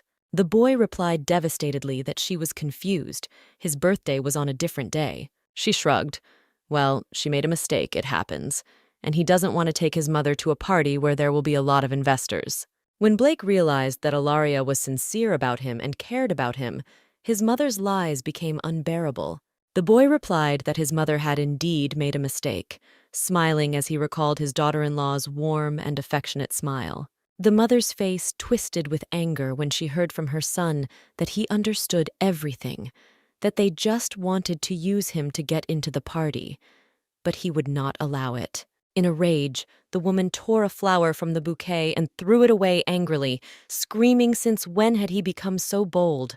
Picking up a flower, Blake replied, what would she do to him? Lock him in a dark room like in childhood, so that later he was too hoarse to make a sound. After adding that she wasn't going to invite her to the flower party, she yelled after him that after all this he might not call her mother. When he entered the courtyard, Ilaria happily approached him, but saw that Blake was dejected. She kindly asked what happened. The boy said that it was just an accident. He would go and buy a new bouquet. Seeing him walking away made her heart uneasy. Something definitely happened. Alex came up and said that Blake probably met his crazy mother. The guy explained that she was a real pain in the ass. Even though Blake was a carefree person, he wanted to get at least a little love from his mother, but she was only interested in money and men. She was not capable of true love. She decided to deal with this lady as soon as she finished her main work, but out of the corner of her eye, she saw someone sneaking into the greenhouse. Following this man, she threw a watering can at the stranger with all her might. Leica hit Blake's mother, whom Alex recognized and menacingly asked what she was doing there. So this is what Blake's real mother is like, Ilaria thought, looking at the woman. She stood up, rubbing her shoulder and complaining that she had been hit so hard, she just looked at the flowers. Patrick had paid her money to destroy a rare orchid. Blake entered the greenhouse and asked his mother what she was doing there. She calmly stated that she had come to see her son, who had suddenly run away. She was his mother. Blake's mother looked around for that very orchid, what it should look like. Then Ilaria asked why she came to the greenhouse. She tried to examine the flowers from behind Ilaria, but Blake deliberately blocked her view. The boy threateningly said that he would give her the money, but let her go away and not bother his daughter-in-law. She smashed the pots standing nearby, screaming that these were just a few stinking flowers, and she was his mother. How dare he talk to her like that? Then he pushed her with all his strength, and the woman flew to the floor. Contorted with anger, she screamed that she had only broken a couple of pots, but he had pushed his own mother. Then she took out all her anger on Ilaria, yelling at her that this scum from the slums was brainwashing her son, married a cripple who could not satisfy her, and now she had moved on to her young son. Ilaria opened her mouth, her breathing quickening from such rudeness. But before she could answer, Blake ran up to her mother, grabbed her by the neck, shouting for her to shut up, and began to strangle her. Ilaria began to pull away the boy, who hated this woman with all his heart. Pulling him away, she tried to calm him down, but Blake burst into tears, saying why his mother was such a terrible person. The girl hugged him tenderly, and the boy sobbed and said that his daughter-in-law truly loved him like a son. Having calmed down a little, he said why his mother was not like that. At this time, his mother, completely maddened by such impudence, screamed that he was just a puppy who was begging her for love, but he was only a small offspring. She staggered towards her son in a rage, ready to kill him right there, but she was knocked out again on the floor by Ilaria. Putting her foot on her, she asked if she wanted to be beaten again. Such selfish and ill-mannered women do not deserve to be mothers. She, in turn, choking with anger, hissed that Ilaria married a cripple for money. But don't tell me that it was out of great love, or that she has a fetish for cripples. Ilaria kicked her on the head. How dare she talk like that about her husband? At that moment, Adam walked into the greenhouse on his feet, declaring who this mad dog was that dared to attack his wife. Looking sideways and not believing what was happening, she screamed, "How can he stand?" Ilaria ran up to him and asked how and when. Adam smiled and explained that she had been so busy lately that he had not been able to tell her. And this madam, looking at Blake's mother, we will send to Africa. She started to brag about Blake, saying that they couldn't do this to her. She was just lost. Looking ingratiatingly at her son, she asked him to let her go, since she was his mother. Blake contemptuously asked for her hand, stating that before this she considered him her son. She really hopes that now she will have a place in his family. Blake pushed her and added, "Let her pay for her mistakes now. She is no longer his mother." Before she could answer him, her gaze fell on a beautiful lilac flower. Crawling to the pot, she pulled out the flower, squeezing it in her hands, hissing that let her suffer. But what will they do without their orchid? When Adam was going through rehabilitation, first standing on a walker, wondering if he should just stand on his feet in front of his wife, whether it would be a shock for her. She is so strong that she could easily lift him into her arms like a princess. Adam and Ilaria looked at the distraught woman who, in hysterical laughter, said that it was the end of their rare orchid. Ilaria approached her with a smile and noticed that the woman clearly did not shine with intelligence. Blake said that this is not the orchid. The real one is further away. Alex pointed at it. But how could this nondescript flower be such a rare orchid? Blake told his mother that she was so stupid that she couldn't tell a real orchid apart, that he regretted ever asking her for love, and that she was even his biological mother. Without saying anything more to the woman sitting on the floor of the greenhouse, who again began to cry out to him with feigned tears that she was his mother, Blake asked his older brother to send her away. Ilaria and Adam chuckled. Well, that's settled. Yes, and another piece of news? The girl looked at his legs with a smile when he started walking and how long he hid it. Adam began to joke that he could only take a couple of steps for now. They were interrupted by an assistant who informed Adam that an emergency meeting of shareholders had been called. The husband and wife were flirting with each other. He will have to go to the meeting, and she will have to shine at the flower party. The man warned that if any of his relatives showed up, she should put them in their place. Nora stood in front of the gate with the entertainment agency director Wang and the young niche film director Philip. Adam's aunt said that if Van needed money, he should organize the process himself, thinking mentally, what kind of party would this be with a ruined flower? It must be a cover for signing a cooperation. Patrick and the others should have completely ousted Adam and his family at the shareholders' meeting by the time old Guji arrived. Then, with a questioning look, walking into the greenhouse, she spoke resentfully about why she wasn't invited to the party. Aren't they a family? But seeing Ilaria and old man Guji stopped, wondering why he had arrived so early. There was no need to ask a question since everything was clear without words. The old man was cooing with the orchid, which is why he arrived early. Glancing at Nora, Ilaria replied that she thought her aunt would be busy with an investment company, which is why she didn't send an invitation. She understood everything. Her husband's relatives will not leave everything just like that. Now there is a meeting of shareholders. That's why the aunt came here. Apparently Patrick is very confident in himself. And then Nora blurted out that she heard that in the western region someone recently bought up all the flowers in the shops. Is the land in that region suitable for growing vegetables? She wanted to ridicule Ilaria by comparing her care of flowers to agriculture, but she brought old Guji to a sharp remark that only a stupid person could not understand the difference between a flower and a vegetable. Alex, gently stroking the orchid, noted with mockery that it was all because his aunt didn't read books, so she needed to talk less when going out into the city, and specialists in growing decorative flowers were in great demand. The aunt barely concealed her irritation, telling Ilaria that she was not here to talk about gardening, but about investments. The girl looked at the guests who had come with her and invited them into the house. Nora noticed her look and said that while the shareholders' meeting was taking place, she came to the Carter family for investments. Oh, well, let's see what we can invest in, Ilaria retorted. She gave Alex the order to deal with Grandpa Guji, and Nora, looking at her in her soul, hated this brat from the slums. She expected that she would not behave like this for long after the shareholders' meeting. Mr. Wang began to praise the Carter family's furniture, noting that it was very expensive. If young Mrs. Carter was interested in investing in films, they could discuss it. The auntie giggled jokingly and said that they hadn't discussed anything yet, but he was already offering to invest. The man replied that these investments would at least pay off for him. Ilaria looked at the guy sitting modestly on the sofa and asked who it was. Van, putting his hand on the guy's shoulder, introduced him as a director of feature films. They studied together in the same department, but usually Philip's films do not pay off the investment, to which the young man snapped that there is no need to compare films for the masses and good films. Hearing about the masses, Wang matter-of-factly and mockingly emphasized that he was now a director promoted by a star entertainment agency, and his films were making good money. The guy snapped rudely and angrily that he didn't want to hear the truth, so let him not hear it. There was no need to humiliate himself like that. Ilaria thought, a star entertainment agency, isn't that an unscrupulous company? Who manipulates guys and girls who want to make their dreams come true in show business. Many of their artists found themselves in the depths of mental illness and depression, and here she was faced with them.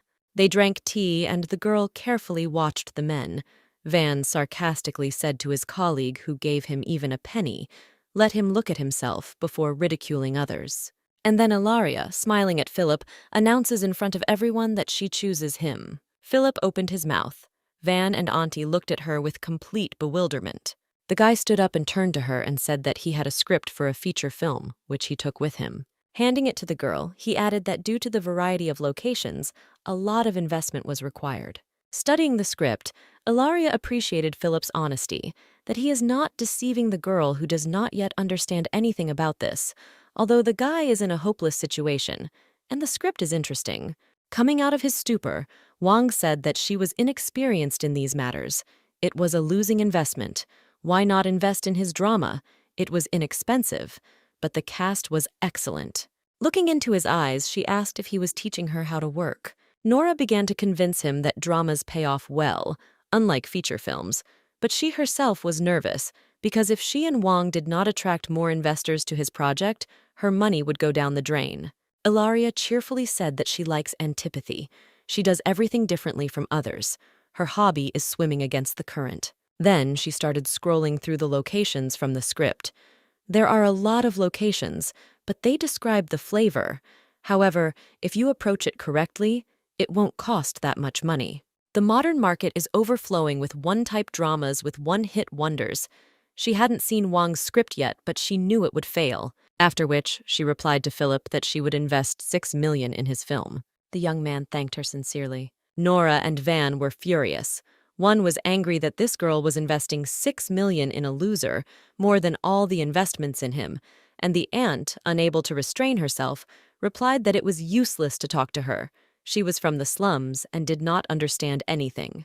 Looking at the girl with a squint, she angrily wished to leave her investments so that she wouldn't have to return them later. Ilaria, not giving in to provocation, calmly asked what she meant. She replied in a cheeky voice that the conglomerate would go to her son Patrick today.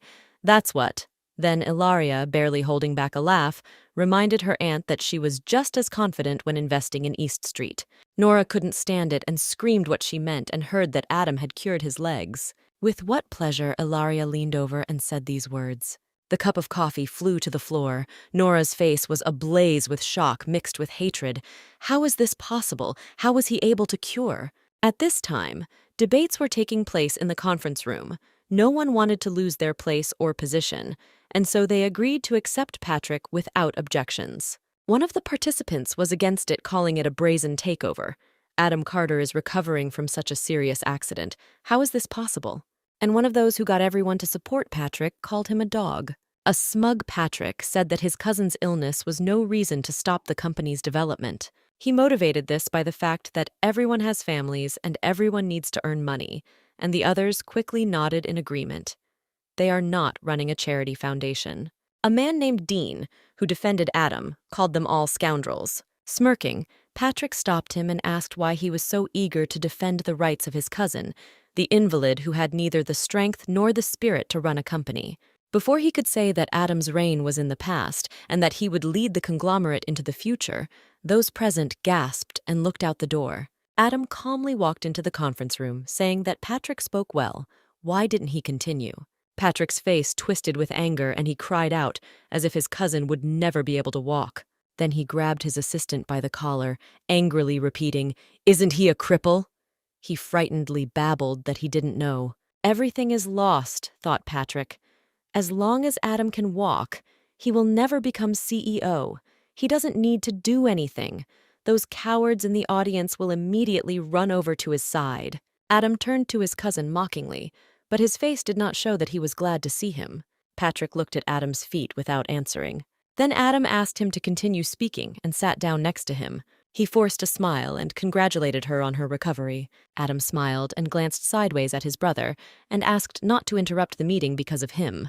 The room began to stir, and the first compliments began to pour in that Mr. Carter would now lead the company to new heights. Patrick interjected that Adam wasn't the only one capable of doing this, but he was too. Addressing Adam, he added that in business there is no father and son. He is ready to compete with him on equal terms, and whoever wins will become the CEO. When asked what Adam thought about this, he replied that he was ready to go all the way. At this time, in the Carter's house, Aunt Nora jumped up from Ilari's words and screamed that they were making fun of her. The tension reached its limit. The men sat with their mouths open, and Ilaria enjoyed the show. Then she called Alex, who was standing at the door, to escort Auntie and Mr. Wang out. Nora jumped up from this, not knowing how to react to something like this. Alex didn't need to be forced. He sent them out in the back, throwing out that he didn't like it when dogs barked.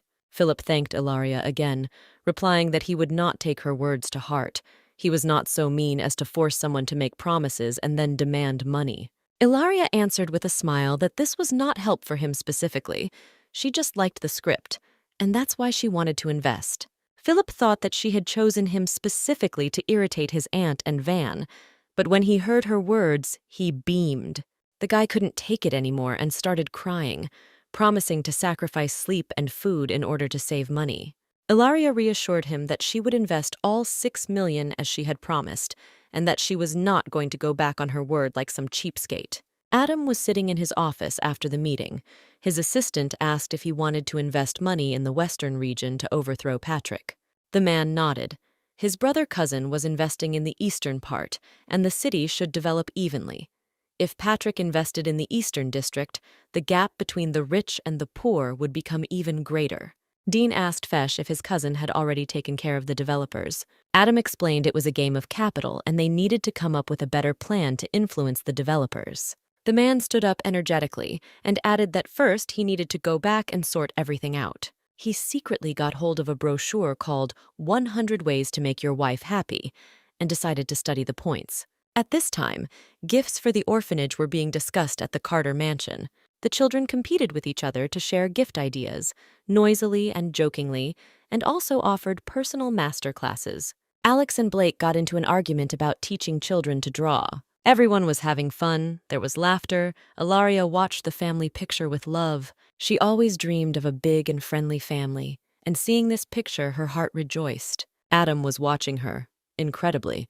It had only been a few months since she had entered this family, but the silence and alienation of his brothers and sisters was long in the past. Alex asked Ilaria if she had seen today's news.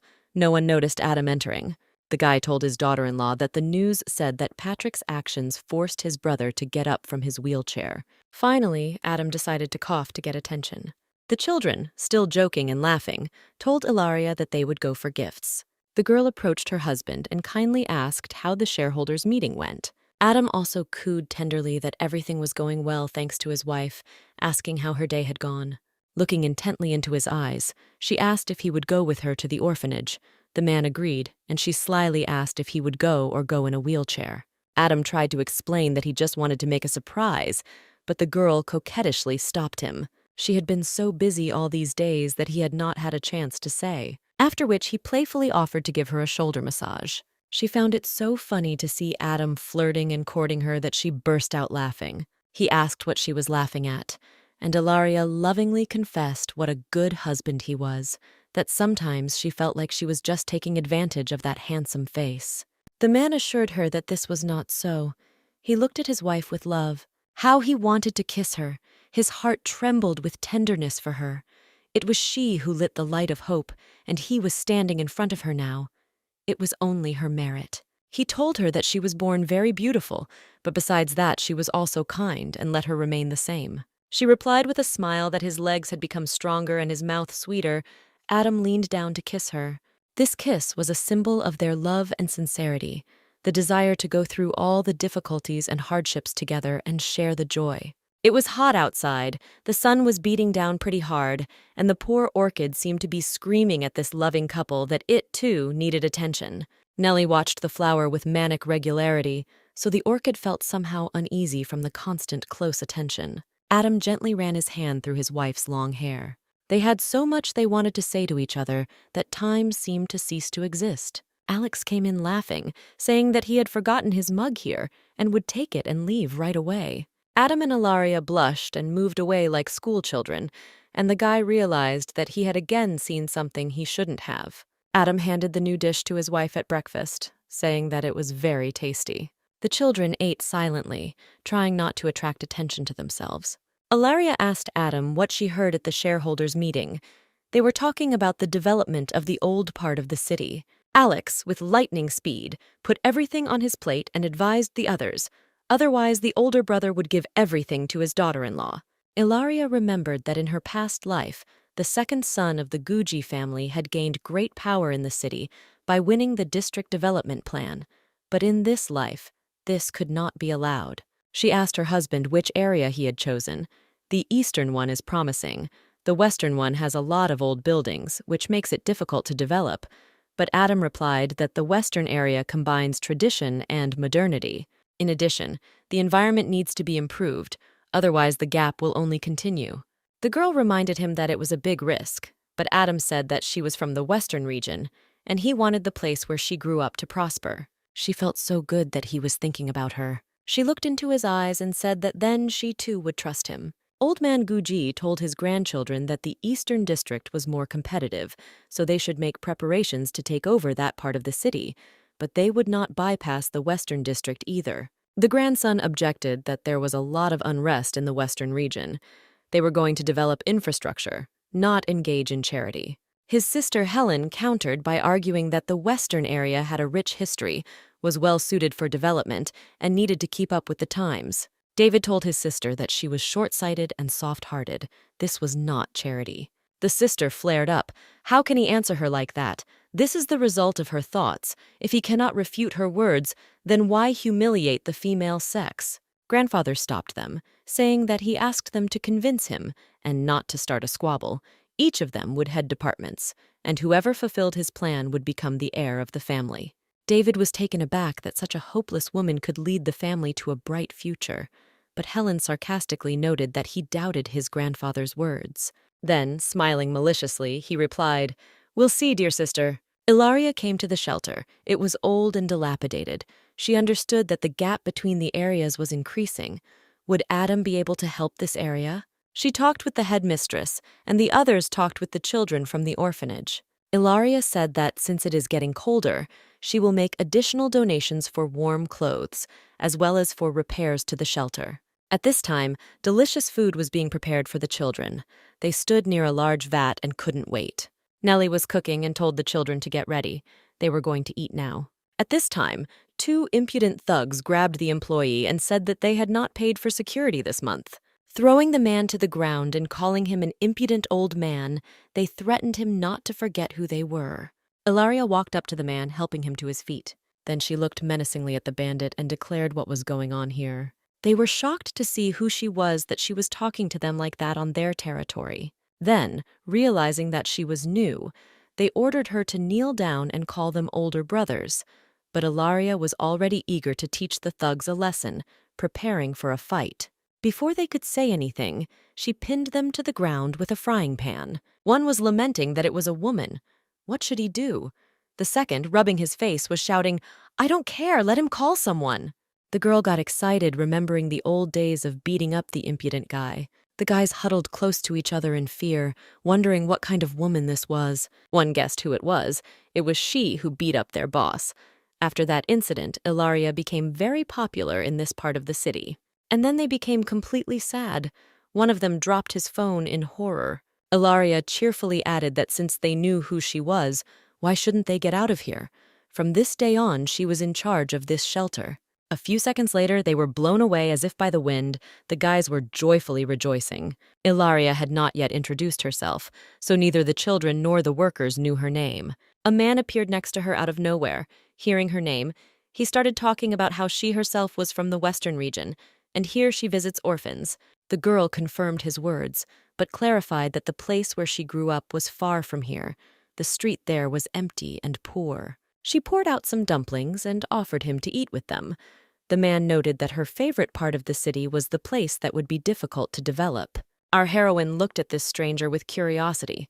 It seemed he knew this area well. He handed her his business card and said that he was very interested in developing the area. Looking at the business card, she saw that it was Walter Cunningham. Yes, this was the professor, the famous director. Remembering how in a past life her then-husband called him a stinking old man who thought he was God knows what. And all because he hated those people who sought to develop the western region. Professor Cunningham's name was often mentioned among these people. He had put a lot of effort into the planning of the Eastern District, and so the top management always kept a close eye on him. But when capital plays the main role, all the shortcomings of the western region are amplified, and as a result, the professor failed. The development project marked an important milestone in David Guja's career. He became the leader of his family and suppressed the Carter family. We must take advantage of this opportunity. At this time, the professor told her that the economic downturn in this area is not an advantage at all, to which Ilaria replied that, unlike the eastern one, this region has a richer cultural heritage, and the combination of modernity and monumentality will be an excellent step for development. When Walter replied that it would be nice to document all of this, the girl thought about it, and an idea came to her mind. This is a great idea and can be used to promote the Western area. She looked at the photos of the shelter, the children and the staff, and thought that this way the public could understand the value of this area. Adam asked his wife why she was smiling so happily. She shared her meeting with Professor Cunningham and the idea that came to her that a documentary could be made and used as advertising. Adam agreed with his wife that they could capture more ancient buildings, local customs, anything that would be pleasing to the eye. And his words about letting the director she had invested in take care of it delighted her. In addition, Adam suggested holding a press conference in the format of a party in honor of the film's launch, which would also help advertise the film. Leaning coquettishly, she praised his businessman's intellect and special charm. At this time, behind the door, Alex was thinking that he needed to knock. Otherwise, he would again see something he shouldn't. Ilaria met Philip in a cafe. The guy was worried, thinking that it was because of the large amount. The girl shared news about the development of the districts and that her family is leaning towards the Western District and voiced the idea of a documentary film. She will advertise this film together with his, the guy agreed with relief. Here, Ilaria asked about the actors in his previous film, who chose the actors for the main roles. Then she put out a proposal that she would like to hold an auction at the press conference and sell several items from the film, as well as a place for the role of the main character. Philip indignantly slammed his fist on the table. Where capital is involved, the quality noticeably deteriorates. She chose him because she liked the script, and the main character is the basis of everything. He refuses her. Then she handed over her business card and said that she would invest another 100 million. The man said that they had different values. The film was already in preparation. He would simply give her the original script and let her find another director. Ilaria, still with a confident smile, asked him not to be so nervous. She did not need another director. She would only participate in the auction and would not interfere with the final casting. In addition, all proceeds from the film will go to the development of the Western region, and he is familiar with every street, every house in this region, the underfed children from the orphanage. Philip thought, she's right. If this area doesn't develop, it will turn into a real slum. If the film helps, then that's good. It is possible to sacrifice the role of the main character, but the film should not be long. So, having weighed all the pros and cons, he asked Ilaria for a promise. Meanwhile, the girls from the shelter surrounded Alex, who was dressed in a suit, and vied with each other to compliment him and ask him to marry them. Nellie and Victoria watched this scene and concluded that when he grows up, Alex will take after his father. At the time, news headlines were full of stories about Miss Carter throwing millions away by investing in an unknown director. And Philip studied the script in preparation for the film presentation. A presentation of the film about the Western region was recorded, making it the way he remembered it before, and an advertisement for the casting was already flashing. Ilaria, without looking up from the news and messages, evaluating the presentation, really hoped that her plan would work out. She came across a photo of Katrina from a social network profile. It looks like she's doing well. It's good that she hasn't entered the entertainment industry yet. Let her live a normal life. Katrina, lying at home, came across an advertisement for a casting call, how she wanted to become an actress. Wow, Gold Star is investing in a movie. Her gaze fixed on the newsfeed. At this time, preparations for the press conference were in full swing behind the scenes. Adam approached her and asked if she was still busy. The girl nodded. She saw her husband holding out a box, saying that it was a sign of his gratitude. And then he will put them up for auction. Since they are up for grabs, you need to put the maximum price on them. Ilaria was touched when she took the watch, and Adam said that he couldn't help but support his wife's business. The girl thanked him from the bottom of her heart for his support. It was time to go to the presentation. Nodding to him, she said that he needed to go. The lights were being adjusted in the hall. The audience had gathered, and there was some tension. They were introduced by Mr. and Mrs. Carter. Ilaria and Adam came out on stage. The girl thanked everyone who came. Everyone will be able to buy a product to their taste. Adam couldn't take his eyes off her. How delightful she was. But looking at her light dress, he became alarmed. Then he began to take off his jacket. He threw his jacket on her in front of everyone, saying that it was cold in the room and that she shouldn't catch a cold. Two cute guys started complimenting Ilaria. Why cover such a beautiful flower? The heating works perfectly. Apparently, Mr. Carter has old-fashioned thinking. One of the young men said that if such a girl were his wife, he would allow her to dress as she wants, and Adam responded to this by saying that he had a big mouth. Looking tenderly at his wife and hugging her, he accompanied her with the words, "No matter what kind of unfading flower she may be, in his heart she will always be surrounded by love. They are not married.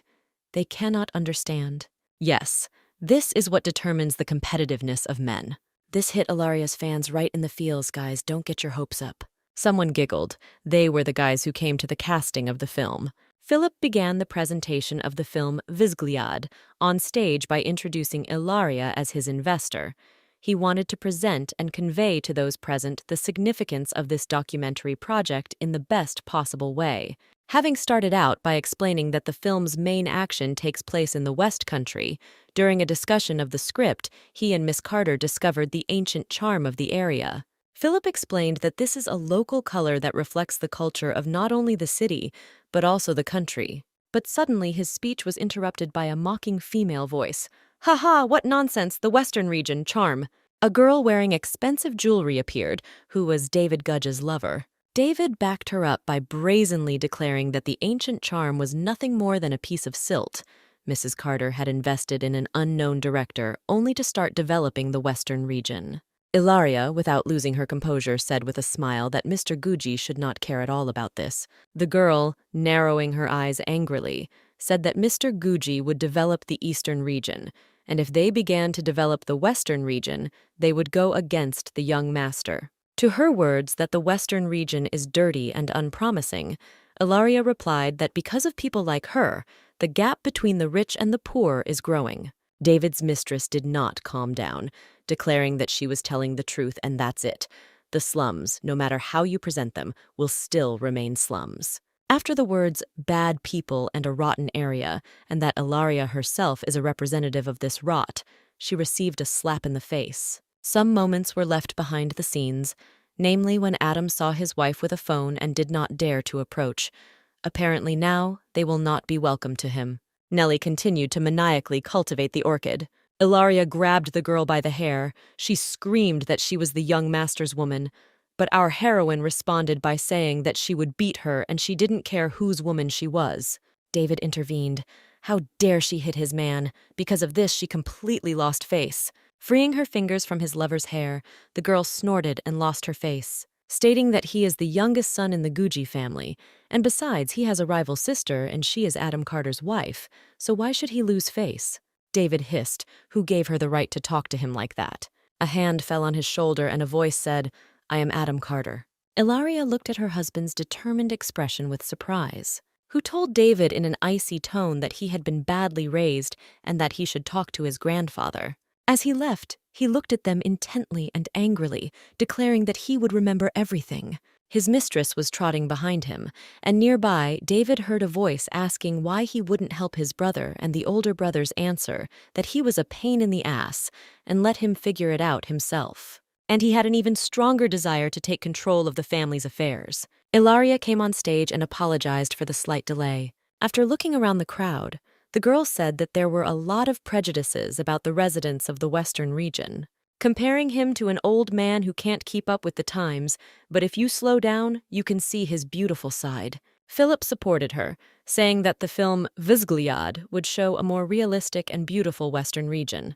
Therefore, the main role in the film will be presented at the auction. The hall buzzed.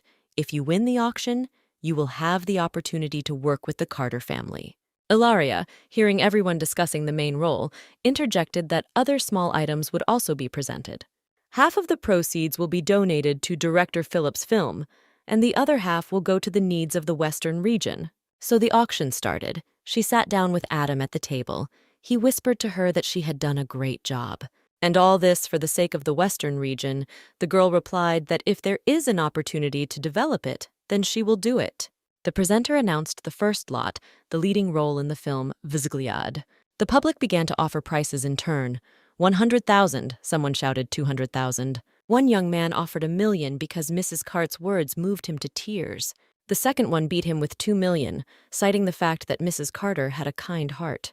After which, a squabble began between the guys and accusations that it was not about the role, but about the fact that they liked the mistress. Here Adam bet 5 million so that his wife would not be stolen.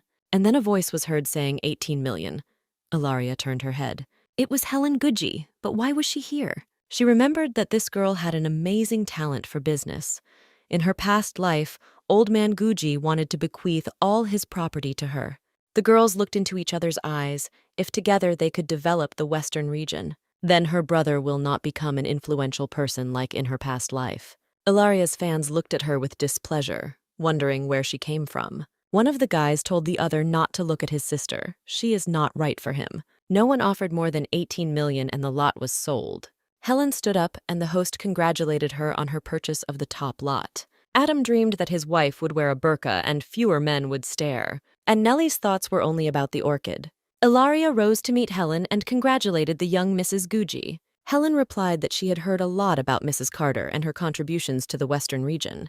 They shook hands warmly, and Ilaria suggested that they sit alone and talk. Helen handed her the business plan, immediately stating that she was not interested in the role. She wanted to enter into a partnership to develop the Western region. Ilaria leafed through it and admired the girl. Everything was perfect. She was a real business sorceress. It's a pity that in her past life, she was unable to fully realize herself. With such a great business mind, she was considered a thorn in the side of her brother David. No matter how hard she tried, she could not resist his intrigues and fell into his trap, left without her investments. The brother staged a dirty shoot, exposing his sister naked among men, and it began to flash across the internet. Helen couldn't cope with the gossip and committed suicide. She listened to Helen about the development of the Western region. As long as the Carter family was alone, she would not be taken seriously, but if they both took up the matter, they would succeed. The girls agreed to sign a joint contract to run the project, and Helen said that Ilaria was a very nice girl, and the rumors about her bad character were just gossip. Ilaria thought about her and her friend Katrina, who had passed away so young in their past lives.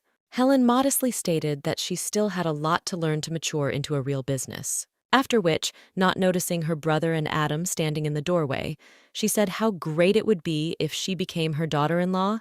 Her older brother Eric is very sweet. She chatted, embarrassing the men who came in. Eric didn't understand at all why she brought him up.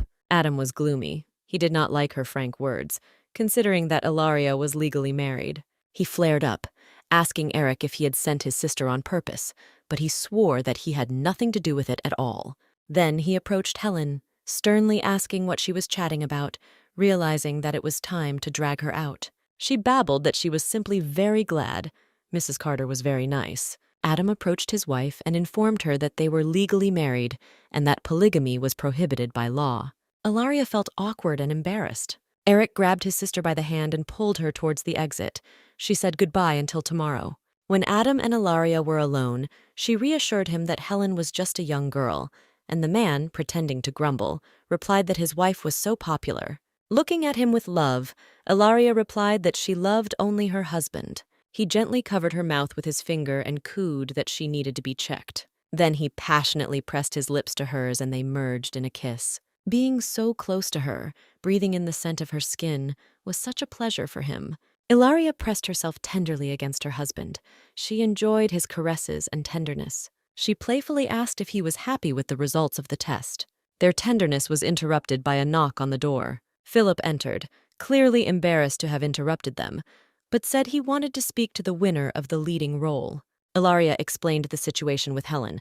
She doesn't need the role, but the joint development of the area. Philip was clearly pleased with these words, as he had found the ideal candidate for the leading role. The girl became curious about who had caught our director's attention so much, and she reached out to look at the candidate on his phone. But the next second her eyes widened. Why exactly you? Thought Ilaria, looking at the happy and smiling Catherine. She thought that in this life she would leave her dream of acting. At this time, Philip admired her emotions. And what should she do now? Do everything she can to keep Catherine out of the show industry, to protect her from a tragic ending? But on the other hand, she dreams of becoming an actress. It turns out she will ruin her dream. In the end, she returned the phone to Philip and replied that everything depended on him, but she promised that she would not interfere. But she wanted to attend the casting, especially since she hadn't seen her friend for a long time. Philip, seeing Ilaria enter, was just about to introduce her to Catherine, but the girls rushed into each other's arms, so he was a little taken aback by the surprise. They began to ask each other about things, the latest news. Ilaria asked about Dylan, how he was. She was happy to hear that her childhood friend was working and was going to enroll, and she still taught him a good lesson back then. Then Ilaria carefully asked Catherine if she came here to become an actress. She nodded, asking, "This is her dream." Listening to her friend chirping about how she wants to become the queen of the screen and that they will see each other often here, she sternly interjected that show business is full of dirt and she is afraid of getting hurt. But Catherine had her stumped with a question after a question, because when she married Adam Carter, she wasn't afraid of being hurt. When trying to explain that it was not the same thing, that the entertainment industry was much more dangerous, Catherine responded emotionally that for the first time in her life she had a chance and she would not give it up. Then her face became playful again. "She has Madame Carter, doesn't she?" Well, how could Ilaria stop her when Catherine was glowing with happiness? She gently patted her on the head and replied that even after so many years, she was unable to convince her otherwise. Catherine said that she wanted to become as strong as Ilaria and shine with her. At that time, Philip invited her to audition, and she ran asking Ilaria to watch her performance. Ilaria mentally decided that if her friend couldn't cope, she would ask Philip to replace her. So it's time to get started. Let's see if Catherine has talent. Ilaria was tense, just in case she told Philip that if Catherine couldn't cope, he should replace her. Philip showed the script and asked Ilaria for advice. The main character finds out that her adoptive parents sold her to an old man. She is all emotional. Which part should she play, the first half or the second? Ilaria replied that the director asked the second half, the most difficult one, whether it was difficult for a newbie. But Ilaria replied that it was the difficult part that would show whether she was right for them or not. The camera was turned on. Catherine got into character as her character and sat down at the table. She began to cry, sobbing, turning to the heroine's parents, saying that they sold her to the old man for $8,000. Jumping up, she sobbed and screamed so naturally after everything she had done. She was sold for such a pittance. It was as if she had transformed into another person. Philip, listening to her lines and seeing the game, was very pleased. They sat down, and he said that she plays great on camera, conveys the character's emotions, her personality, and that's the most valuable thing an actor can have, and he wasn't wrong about her. Ilaria looked at her friend thoughtfully. She had no acting training, but it seemed that heaven had blessed her. She realized that she could not ruin her talent and approached Catherine and Philip, who continued to praise her. So, Catherine has been approved for the lead role. All that remains is to make a presentation to the public. Ilaria watched as Philip explained some points in the script to Catherine and thought since she had chosen this path, she would accompany her friend. The presentation with the announcement was ready, the actress was chosen, and a brief plot of the film was described. People in the comments started writing that they hadn't watched a movie about love for a long time. The heroine was so beautiful, and her eyes were so expressive. Meanwhile, David was telling Van if he understood who he needed to rely on to maintain his current status in the industry. He nodded grovelingly that thanks to Mr. Gucci, David replied that he couldn't stand it when someone was better than him. He nodded, opened the door slightly, and asked David to look at Vanessa, a pretty girl with a docile character. Vanessa entered the room and walked towards David. Van, looking at her slyly, whispered to David that she was also Ilaria Carter's younger sister. Vanessa extended her hand to him, introducing herself graciously. He finally smiled and said, "Isn't she a cuter version of Ilaria?" And he shook the girl's hand with the thought that collaborating with this little girl was a good idea. Pulling her towards him, he said that with such a pretty face she would definitely not go unnoticed. Vanessa playfully replied that it would all depend on Junior Master Gucci, whether he wanted to support her. David stepped back and asked her again about the younger gentleman. He grimaced arrogantly and said that she should just call him Mr. Guji. He was the one who had achieved greatness in his family. She nodded obediently. Of course, he was powerful, otherwise she wouldn't be here. David liked her compliance and gave her a credit card and said that since she would help him, he would thank her. And Vanu ordered to take care of her appearance, and he replied that he would do everything to the highest standard. Vanessa took the credit card with a satisfied look and promised David that she would not let him down. Well, this is just God's help, thought David. He met a girl who was beautiful, just like Ilaria and also her sister. He thought that this impudent girl would not be able to resist him. Vanessa, leaving the office, in turn understood that now she would have to imitate her sister in everything. If it weren't for Andrew, she would never have gotten involved in this. But now she can't let David down. She remembered Andrew screaming contemptuously that none of her plans had worked and the Carter family was still on top. She felt so bad. He spoke to her so rudely, saying that she should have listened to her mother and not messed with her. If I had known he was such a bastard, I wouldn't have gotten involved with him. Suddenly, a voice brought her out of her thoughts.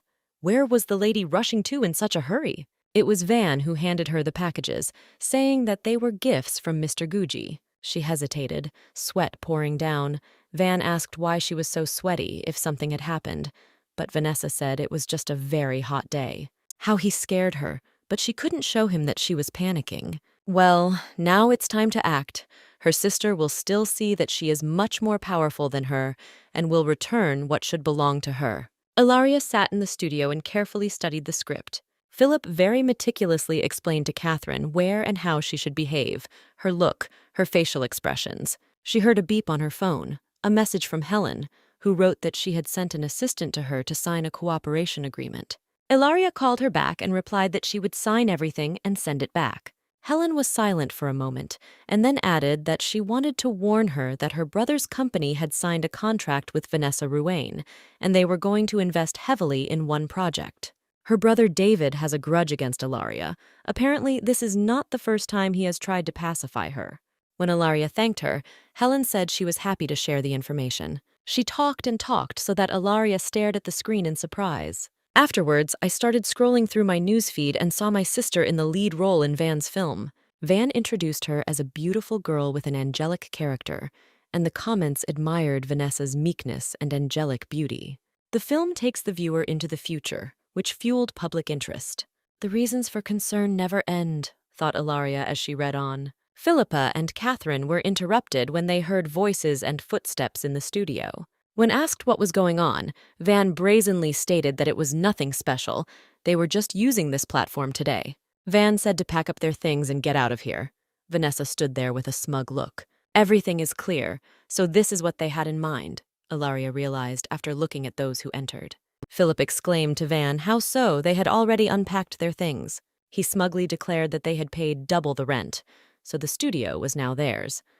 Catherine wondered to herself how such people were even allowed to make films.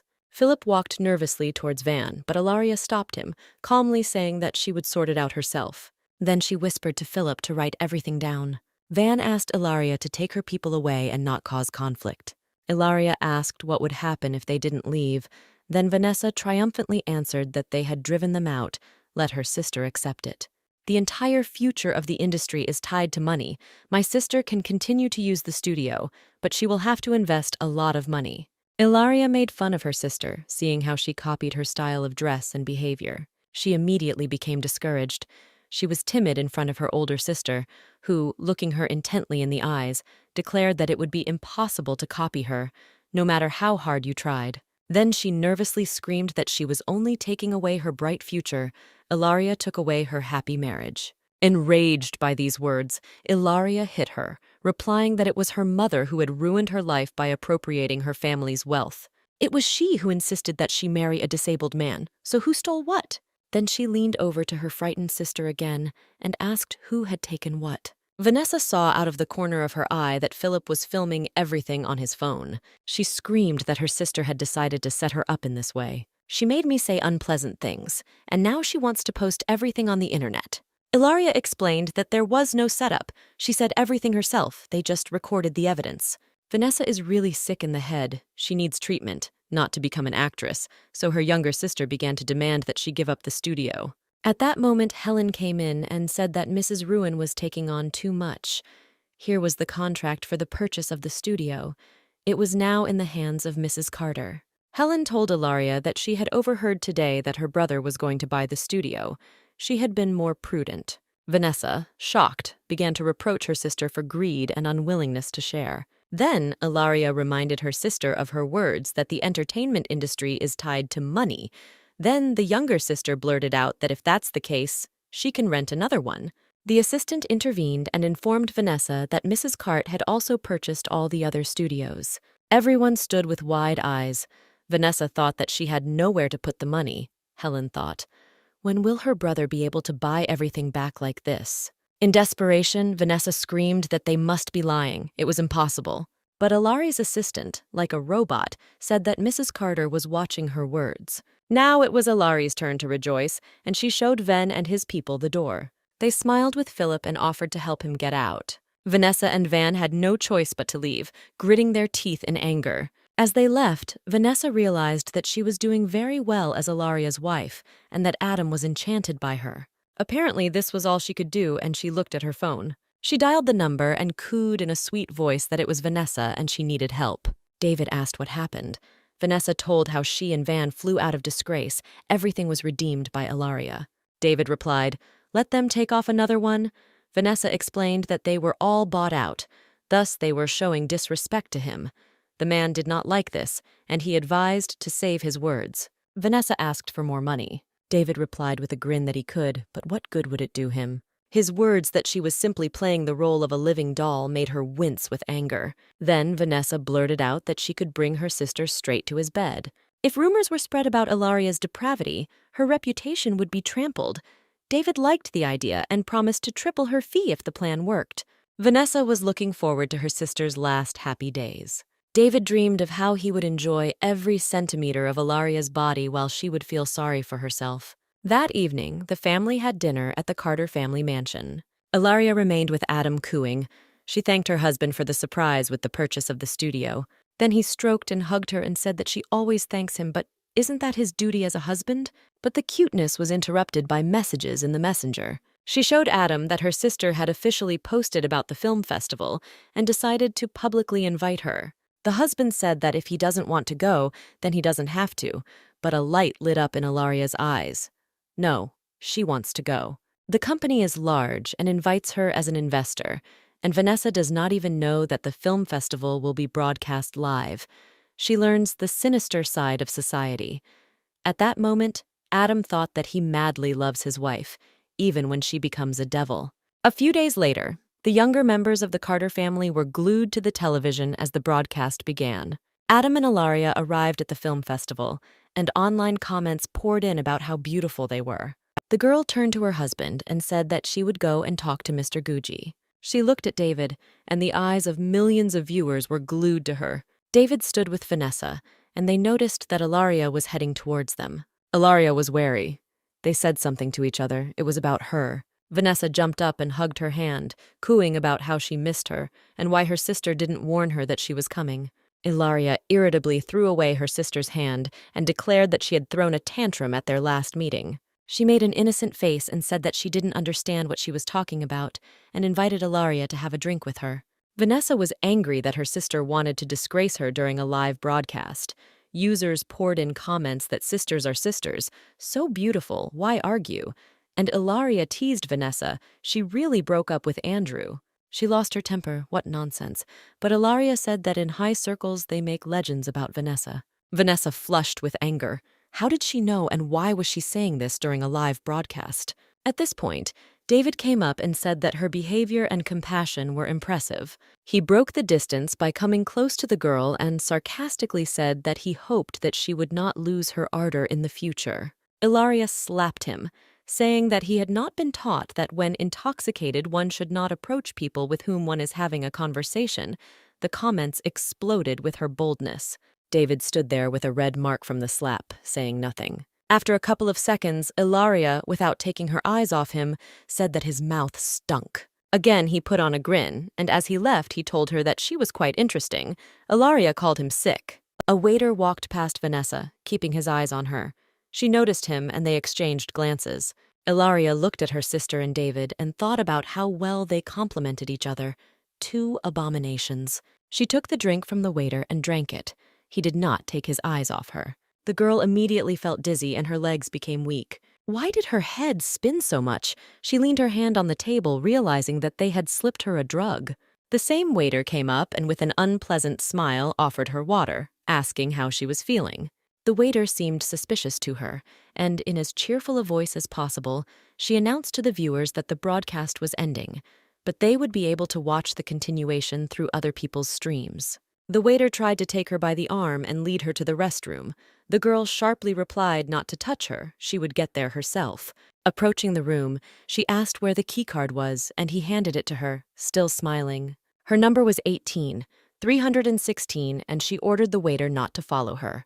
The waiter kept his eyes on her, which made Ilaria even more wary. Entering the room unnoticed, she turned over the number 6, which became 9.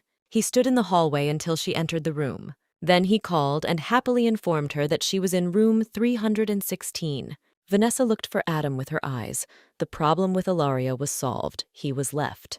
She walked towards him with a cocktail, thinking about her thief sister who had taken away her happiness, her fiancé, her right to happiness. Approaching Adam, she asked permission to take up a little of his time. Adam turned away from her, saying that he had nothing to talk about with her, but she continued to talk about her connections. The man left? Does she mean that she is the result of his wife's father's betrayal?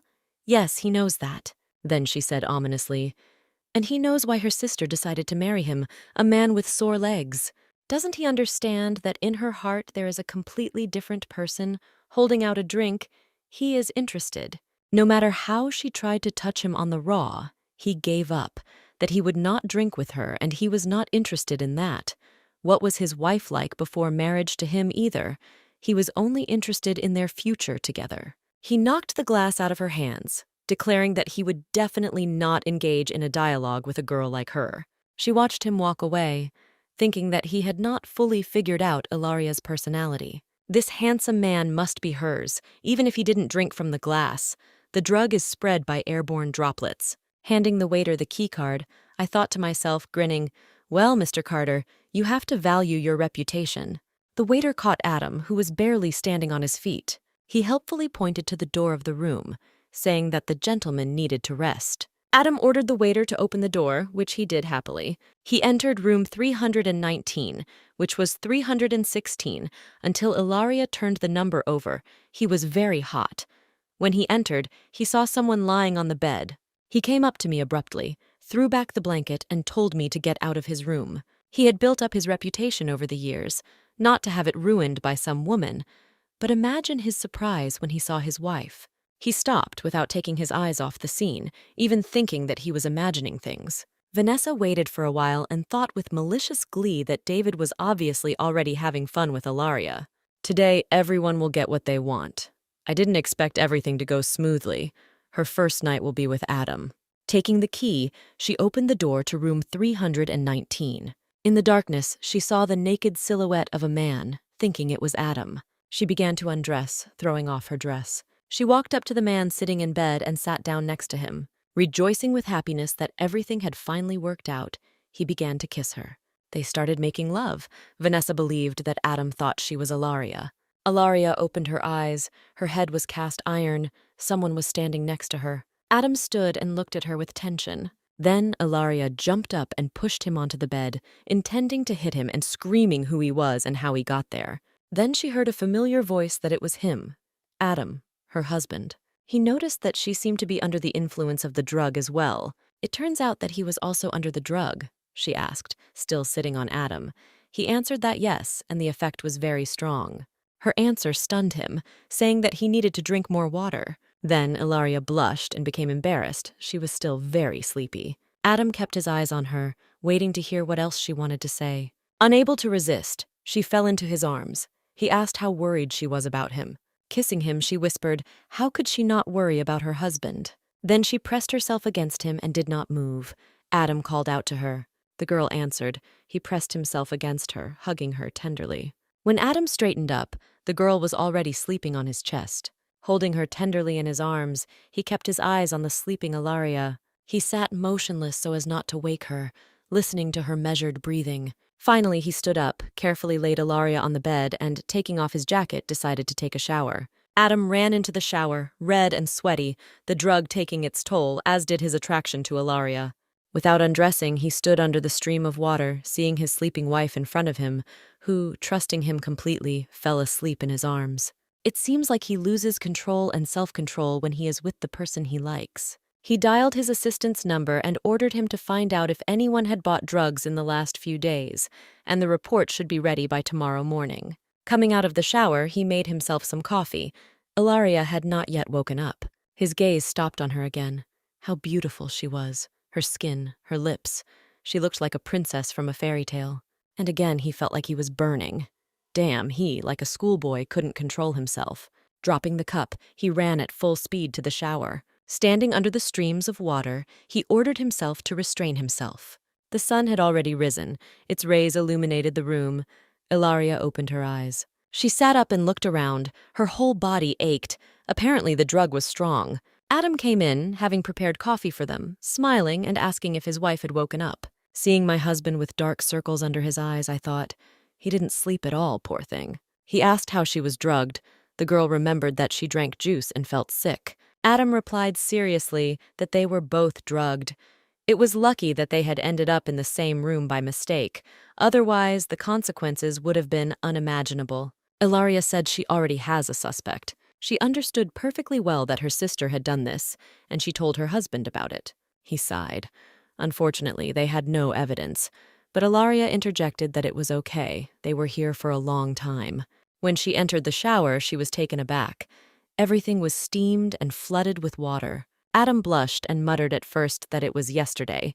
Then, realizing that he had said something stupid, he corrected himself that he had said it in the morning. She suddenly came up to him and kissed him, telling him that he deserved a reward for his sleepless night. He replied that there was no need to worry about him. He just didn't have the patience to wait long. Ilaria, unable to withstand his hot gaze, jumped up, saying she would go have breakfast. Vanessa had already woken up. She still didn't know who was lying next to her, thinking that it was Adam. She didn't know how he would react when he saw her. But tears came to her eyes when the man turned his face, and she realized it was not Adam. Seeing David smiling, she sobbed and asked how he ended up here. Why him? Pulling the blanket over herself, she frantically tried to figure out where she had gone wrong. David, without hiding his amusement, told her who she was going to see here, or whether she wanted to strengthen her relationship with the Carter family through bed. A sobbing Vanessa admitted that this was her first time, and she couldn't give it up so easily. But David said he had heard a lot about her. He asked with a grin if she didn't like it. But when he threw back the blanket, he saw drops of blood. So she wasn't lying. It was her first time. He thought how good it was that he used protection. Vanessa cried, sobbing that her reputation was not the best right now. But she was not that kind of person. She just wanted to take revenge on her sister. Throwing on his shirt, he told her to get dressed. Thinking that tears would not help the grief, he needed to console her. Vanessa was sobbing that she couldn't speak, but he replied that he would take responsibility he already had. After leaving the room and slamming the door, Adam and Ilaria heard footsteps behind them. David and Vanessa stood frozen in silent anticipation. Vanessa forced a smile and approached her sister, saying in a honeyed voice, "What a coincidence." Ilaria put a pill in her mouth and said that it was enough to put on an act. There were no prying eyes here. She screamed in horror at what Ilaria had given her. The girl said, and what she doesn't understand herself, let her think about what she did last night. She just wants to repay in kind. She babbled that she didn't understand anything. Then Adam said that it was useless to talk to some people, and they left. When they walked away, he asked what kind of pill it was. Ilaria smiled slyly and said that it was just a vitamin. She wanted to scare her sister. Vanessa was furious and confused about why the rooms were mixed up. What happened? She asked David, confused, if his words about responsibility were true, and he answered, she doesn't believe him. Then she asked to invest in her. David told her not to worry. He would provide her with the best resources. The girl clung to him, thinking that he wasn't so bad, and that her sister was just an abandoned child, who had even been abandoned by her own father.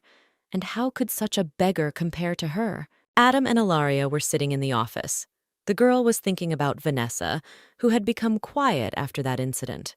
A message came, Ilaria thought again, and squeezed the phone so hard that Adam even got scared. She needed to come to her senses and pull herself together, she thought. But no, how can you calm down here? Anger was rolling in, rage was overwhelming. Photos of Catherine and Dylan were circulating on the internet, and captions stating that the actress in whom Mrs. Carter invested was dating a gangster. What can you expect from a girl from the slums? Then they wrote about a conflict with Vanessa. According to rumors, they even got into a fight. Ilaria thought that her sister was cunning, worrying about her friend. Jumping up abruptly, she decided to go to the set, leaving Adam with wide eyes. Catherine stood with her head down and apologized to Philip. Ilaria came up and decisively put her hand on her friend's shoulder and declared that she had done nothing wrong to be sad. Catherine was devastated. She explained that Dylan had come to see her a couple of days ago and was sick, so she brought him some treats and medicine. Ilaria promised that she would sort everything out. Then her gaze stopped on the girl. The girl sat silently, reading something. It was Maria, who was called the Queen of the Screen. Philip nodded. Yes, she came to watch the game. He had been persuading her for a long time, and now these rumors about Catherine had surfaced. Maria was known for her straightforwardness, so Ilaria decided that she needed to act and approached her, introducing herself. The girl introduced herself in response, seriously and without a smile. Then she stood up and was about to leave, saying that she came here because she liked the script, but she didn't think that their actress would be upset because of the gossip of the yellow press. She was disappointed and wanted to stop working with them. Philip tried to stop her, but Ilaria took the initiative, telling Maria that she apparently was not well acquainted with the script and therefore did not understand Catherine's behavior. Opening the script, she pointed to the characterization of the heroine, adding that as an experienced actress, Maria should understand Catherine. Catherine is new to the industry but is doing quite well, nodding to her friend. Maria appreciated the sight of Catherine, who was getting into the mood for her character. She was genuinely sad given the gossip that was circulating all over the internet. Maria proudly said that if everything was okay with her, then that was great, and left. Philip was worried about what to do if Maria did not support them because of this scandal. But half an hour later, they saw her post describing her time on set with Catherine, whom she described as a talent that Miss Carter had invested money in for good reason. Ilaria and Philip beamed with happiness, but Catherine's words alarmed her. Her friend reported that Maria was constantly covered in bruises. When asked if she was telling him what was going on, Catherine replied that she was simply saying she had hit herself. This made Ilaria think, so that's how it was. Then, hugging the cheerful Catherine, she declared that it was time to get down to business. She opened her phone and wrote a post that all posts and comments by a certain user are lies. She will go to court. Then she posted a childhood photo of herself, Catherine, and Dylan together, writing that no one is in any romantic relationship with Dylan. They are childhood friends. And she published it happily. Everything is material evidence. All the gossip is over. But then people entered the studio, waving cameras and offering Ilaria to take part in the show. Ilaria politely tried to explain that they were not interested in such things. But the director was relentless. He presented the beauty of the mountains and clearly had no intention of leaving. Ilaria had to agree for everyone, and he jumped for joy. Looking at the project script, she wondered why the invitation came so suddenly. While the girl was pondering this question, two of the film crew were whispering about something. Ilaria noticed this. Realizing that they had some kind of plan, it seemed that her husband also received an invitation to this show. Returning home, Adam confirmed her assumption by showing an invitation to the show. She tensed up, as if he had also received this invitation. Adam confirmed that he checked everything.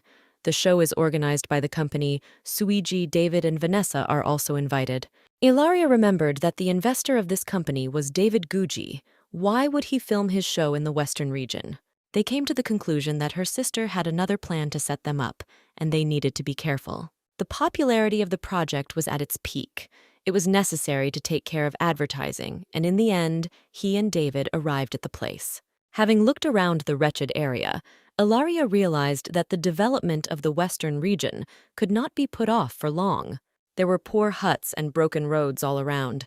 Everything spoke of poverty. She was distracted from her thoughts by a familiar voice that capriciously said what a terrible place it was, so shabby and dirty. Turning around, she saw David and Vanessa, who was getting out of the car, horrified by the dirt and poverty of the Western District. and David said loudly that it was funny that someone wanted to develop this district. Approaching her sister, Vanessa whispered that she did not advise her sister to invest in this area. The people from it were low level. As she passed by, Maria said that, in her opinion, some people from big cities are worse than those from villages. Their hearts are too dirty. Vanessa, who wanted to answer something, fell silent. Ilaria smilingly answered that the show would be broadcast live, so you need to be careful, and she also has a recording of the drug purchase. Vanessa, black with anger, hissed, "What nonsense is my sister talking about? What drugs?" Ilaria added with a wink. What would have happened if David had found out that Vanessa's first time was fake? I wonder how he would have treated her. After which she approached Maria to say hello, and also to express surprise that she also decided to take part in the show. The Screen Queen explained that she was only there because of her husband, who was invited, and Ilaria, in turn, expressed gratitude to her for her support in the story with Catherine. The girl somehow shrank back and replied that she was simply stating the facts, but Ilaria, taking her hand, replied that in show business, few people tell the truth. Then, seeing the wound on her hand, she asked if she was hurt and needed medical assistance, but Maria fearfully pressed her hand and muttered that it was nothing. But looking at the wound on her hand, Ilaria doubted that it was just an injury. It seems that she gets injured too often and walks around with bruises and covers them up with clothes. She remembered the words of Catherine, who spoke about the constant bruises on the body of the Screen Queen. Even then, Ilaria began to suspect that the actress was a victim of domestic violence. Maria, rubbing her hand and pretending to be as carefree as possible, said that she had simply bumped herself, citing her awkwardness. Ilaria answered seriously that there was no point in hiding something like this, because Maria was a good person, and good people should not suffer. She lowered her eyes, said I, and fell silent. She was in a stupor, numb. Every day something needed to be corrected, she said vaguely. A disgruntled Mike, Maria's husband, came up and said why she was stuck and bothering others. She shouldn't be so annoying. And Maria, resigned, followed her husband, having managed to thank our heroine for her kindness. When they left, Mike angrily told his wife that he shouldn't have taken her with him. Adam approached his wife. It was time to go, but Ilaria understood that something was clearly wrong with Maria's husband. They approached the host, who happily explained the rules of the show through a loudspeaker, in which 4 couples would take part. David said with a grin, "Everyone will see this poverty and misery, and the desire to invest money will immediately disappear." Adam retorted that it was not right to speak with such disdain. David looked at him without taking his eyes off him, and after a couple of seconds he said that these were just facts. Vanessa pressed herself against him and said that there was no need to pay attention. People would see everything on air. Afterwards, she asked the director. He had spoken about 4 pairs, but here there were only 3. How Andrew approached with his new girlfriend, Thea. Ilaria and Vanessa darkened and in unison thought, "Why is he here? Stop following them." As soon as he saw Ilaria, he looked only at her, saying that they hadn't seen each other for a long time. The girl replied that they didn't know each other well enough to see each other. Not paying attention to her answer, he ran up, grabbed her hand and asked why she hadn't answered. He had sent so many messages. Adam abruptly removed his hands, pulled Ilaria towards him and sternly ordered her not to touch his wife, while the girl said with disgust how he was not disgusted with himself. Thea ran up worriedly, examining the guy's hand, and excitedly asked if everything was okay with him. Ilaria looked at them with silent amazement. Does he really have a girlfriend? How can one fall in love with such a loser? The host announced that the participants' things would be delivered to their place of residence. The show was starting, and the first task would be to go to the market and buy food for dinner. The budget was limited. At this point, the live broadcast came on and comments started pouring in. Vanessa felt sick. She told David how pathetic the people here were. How could they buy anything for that kind of money? But Ilaria was delighted. It had been a long time since she had been to the market. As a child, she could buy things for a smaller amount than the amount allocated to them on the show. Adam put his arm around her, causing the audience to be delighted, with no doubt that the dinner would be luxurious. Andrew abandoned his girlfriend and ran after them, shouting that he could lend Ilaria money, even if he gave it all back. Vanessa walked up to Thea and introduced herself, placing a friendly hand on her shoulder, who timidly introduced herself in return. She decided to feel sorry for Thea on camera. noting that it's not very good when your boyfriend runs after other girls. At that moment, they were being filmed by a camera. Thea asked if Ilaria was her sister. Vanessa agreed, although she explained that not everything was going smoothly for them. Her sister has no problem sleeping with someone else's boyfriend. The comments were shocked. Thea sadly noted that she was not like her sister, but she liked Andrew. Then Vanessa whispered in her ear, "The problem is not her, but Ilaria. If it weren't for her, her boyfriend wouldn't have left her." Vanessa advised her to teach Ilaria a lesson so that she would not take away what was not hers. Thea was very unsure of herself.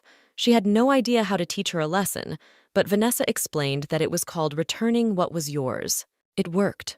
Her words stuck in Thea's head, who realized that it was time to change. She couldn't be a weakling. At this time, the filming location was a seafood market, where the participants had to shop. Ilaria kept her eyes on the irritated Michael, who said that everything smelly could be bought here, but Maria calmly objected. She bought everything fresh. He began to lose his temper and raise his voice, pointing to the tray with the best products. Maria, cowering, explained that these products were more expensive and they would not fit into the amount.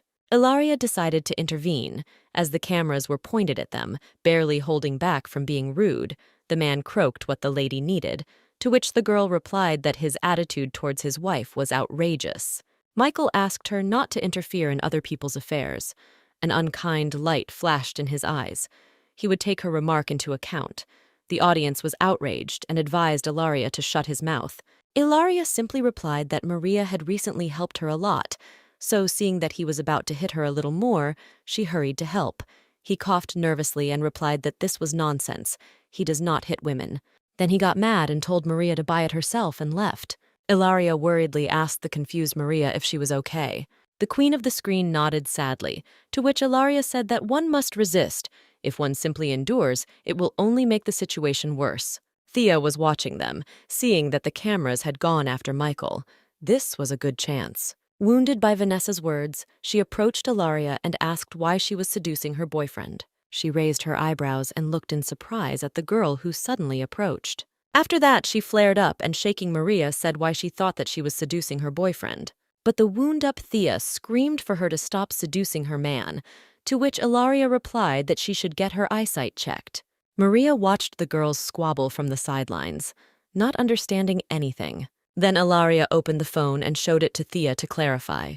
There, Andrew wrote her declarations of love every 5 minutes, proposals to get together, and pleas not to leave him. Struck as if by lightning, Thea turned pale and whispered that this couldn't be. Ilaria tried to explain that she doesn't communicate, doesn't answer him. Then Thea said, "But would he run after her if she wasn't constantly flashing around?" Here, Ilaria realized that Thea was hopeless, asking who was egging her on, although she didn't have to answer. In tears, Thea ran away, accusing Ilaria of doing something to Andrew. Here, Ilaria lost hope for any logical arguments. As everyone watched, Thea slipped on the slippery floor and flew straight into a vat of fish. A second later, she was sitting in a vat hugging a fish, and the seller was shouting next to her. Behind her, Ilaria heard Adam's voice happily saying that he had bought vegetables, and she also saw a videographer behind him. She turned to Thea and extended her hand to her, and Thea, sobbing from resentment and humiliation, mumbled, "Who will give her a hand?"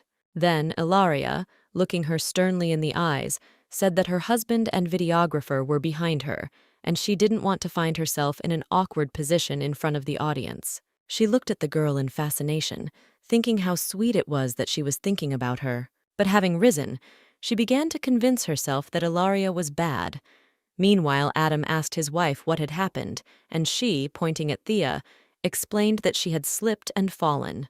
Approaching the seller, Ilaria said that she would pay for the entire container of fish. While the seller was making excuses, Thea, looking at her, involuntarily admired how she even managed to correct the consequences. She also offered to pay, but Ilaria persuaded her to pay for everything herself. Ilaria asked the fish seller how much there was, and when he showed her the bundle, she realized that there wouldn't be enough money, because she gave it to Adam for vegetables. Then Maria and Thea added their funds. Contrary to common sense, Thea again ran off, insisting that Ilaria was a bad woman. Where did she get such a desire to be friends with her? She was nothing other than a witch. Ilaria said thoughtfully that although the area was poor, the people here were good, so as much as possible needed to be done for this area, not noticing how Maria was watching her. She realized that Ilaria was different from others, seeing her sincerity, and decided to ask for help. Ilaria asked if she had thought it through. Maria timidly said that she wanted to try. Vanessa looked out and saw that Thea had finally run away. Well, she was a real loser. She was brainstorming a new plan, and besides, she was worried about her sister's closeness to the queen of the screen. If things continued like this, the situation would not turn out in her favor. The participants returned from the market, and the host announced that it was time to prepare dinner. Michael, walking with his wife, angrily told her not to get involved with people of a lower class. To her timid attempts to object that Ilaria Carter was not like that, he hissed how dare she object to him. At this time, Vanessa arrived and suggested that Maria join forces to prepare dinner. Vanessa quickly realized that Michael couldn't stand Ilaria, so she decided to take advantage of this by telling Maria that she took her silence as consent. Ilaria watched as her sister circled around Maria, realizing that she was up to something again. The women began to light the stove for cooking. The men, except Michael, tried to help. Andrew hung around Ilaria offering his services. Ilaria barked that nothing, cutting off the fish's head, which upset her suitor. Adam looked at him angrily. Why was he bothering his wife? Thea, almost crying from resentment, wondered why her boyfriend wasn't helping her. To somehow diffuse the situation, Ilaria said that she would go get firewood, although Adam immediately offered to go himself.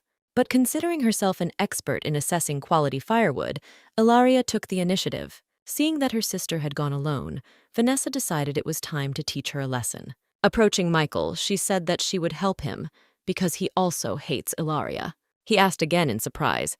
He doesn't hate her, she just interferes in everything, including men's. Vanessa, indulging him, said that in society or in a family the man should always be the main one. Michael was delighted by these words and hastened to agree. And she hinted to him that a disobedient woman cannot be too smart, and there is firewood in the backyard, and what if she accidentally starts a fire? Michael followed Ilaria out, saying that a woman should only know how to cook and that a man should do the rest. Vanessa was nervous. This guy was so excited because of her few words. Meanwhile, in the backyard, Ilaria was assessing the firewood. Most of it was damp and therefore impossible to start a fire with. Michael struck a lighter and lit a cigarette. Ilaria, realizing that she was not alone, turned around and heard her name. The girl approached Michael and asked how she could help him, and asked him not to smoke, as there was a lot of firewood here. The man replied with a grin that he could pay for the house and land even if it burned down. He threw the burning cigarette on the ground, saying that a woman should sit at home, cook, raise children, and clean, and not meddle in other people's affairs. She herself does not understand what she is doing. Therefore, since her husband does not care about her, he himself will take care of her instead of him. Ilaria quickly put out her cigarette with her boot, replying that he was crazy. Luckily, most of the wood was wet, she thought, and said out loud to Michael that since he was acting like a bastard, it was time to teach him a lesson. His eyes filled with hatred at these words, and he barked that he would show her that there was a difference between a man and a woman. Ilaria accepted the challenge, looking him straight in the eye. Then, kneeing him in the groin, she said that he should say hello to his mother at home and repeat her words in front of her. Then he would also be left without legs. He doubled over in pain and called her a disgrace, angrily thinking that this creature could also fight. He had no intention of giving up. Ilaria was tense, expecting a counterattack. She tried to strike again, but he intercepted her hand. He asked her if she really thought he would fall for the same trick twice. The excitement of victory lit up her eyes, didn't it? And again she hit him in the groin so hard that he curled up screaming in pain. He was furious, pale, with burning eyes, and screamed at her not to dare hit her here. There wasn't enough money to pay for the damage. Armed with a club and a warlike look, the girl waited to understand that if he didn't shut up, she would hit him again. Leaning over him, she contemptuously called him a weakling who got so mad because of a few words she said to his wife. Mike said that women like her should be beaten, pretending to be independent, but still relying on men. Ilaria asked again if he wanted to say that he beat Maria. He grinned and replied, "So what? Maria considers herself the queen of the screen, but he is the boss at home. And in general, he will beat her until she understands who the real head of the family is." Having stated that she was sick of his words and actions, Mike mockingly asked what she would do if she told, since no one would believe her anyway. Ilaria smiled and pointed at her phone. Maybe she didn't, but everyone would believe the video. She just wanted to look for some good firewood, and then his stinking mug got into the frame. It was a victory. Everything worked out perfectly. Michael, black with anger, shouted that his family and the Carters had a lot in common, and if she spread this, it would not benefit anyone. "Stop yelling!" Ilaria threw a log and hit Michael, knocking him out. That's why such idiots stick to her, and all the time. Returning to the kitchen, she calmly said that Michael had hit the woodshed and passed out in the backyard, which horrified the operators. While everyone was rushing around and calling an ambulance, Maria was silently preparing, which surprised the audience. Ilaria whispered in his ear that she had proof of his confession to the beating. She could send it to her. Maria was stunned into silence. She was amazed that Ilaria had actually helped, and had even gotten the evidence so quickly. Images of the beatings came to mind. He beat her so hard despite her pleas to stop, and he claimed it was because he loved her. Where else would she find a man like him? And now she was wondering if she could go against him now and change everything. And she thanked Ilaria out loud without saying anything else. But Ilaria cheerfully took the knife and vegetables and called on everyone to cook. Otherwise, they would remain hungry. Thea and Vanessa had no idea how to cook.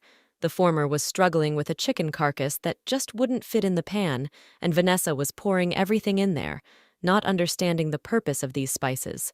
David and Andrew looked on in horror as their girlfriends cooked, with the expression on their faces being, "My girlfriend is trying to kill me." Then the girls started feeding their halves, and the operators joked that an ambulance would be nearby if anything happened.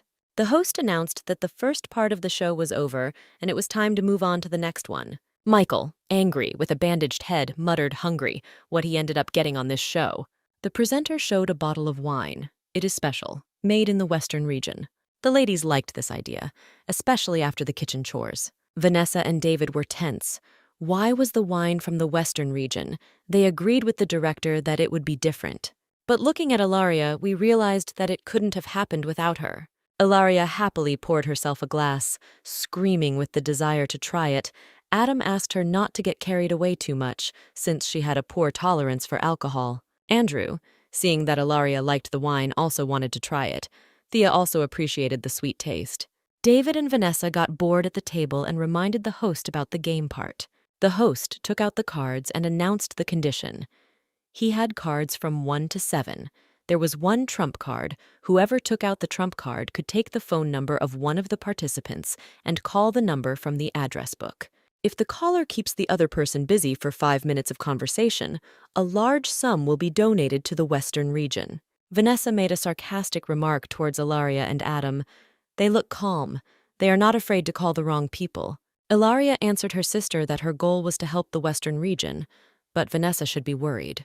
Realizing that they were being filmed, Vanessa said in a conciliatory tone that she was only joking and did not want to offend anyone, and that she had nothing to hide.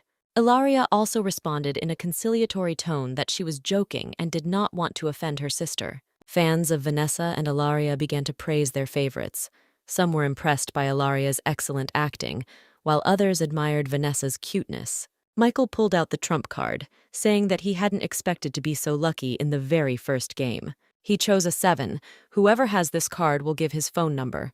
Vanessa was happy that it wasn't her. She has a 3. Maria handed over the 7 and her phone. When she handed over the phone, she added that he knew the password, but Michael said that he wouldn't be polite. With a nasty smile, he asked her not to be angry when they got home, no matter if it was her knees on the rubbing board, her shoulders, or her back. Maria cringed, realizing from his tone that he was not joking at all. She needed to stop allowing him to treat her like that. In his eyes, a beating is just a pinch on the shoulder and a slap in the face, nothing more. He dialed the number, and on the other end, a male voice asked where Mrs. Maria got the time to call him. The audience was amazed. It was the actor Kim, and Michael replied that Maria was not around right now, so he wanted to talk alone. Actor Kim was very surprised by this call, but coldly replied that they had nothing to talk about. If he needed anything, he should contact his manager.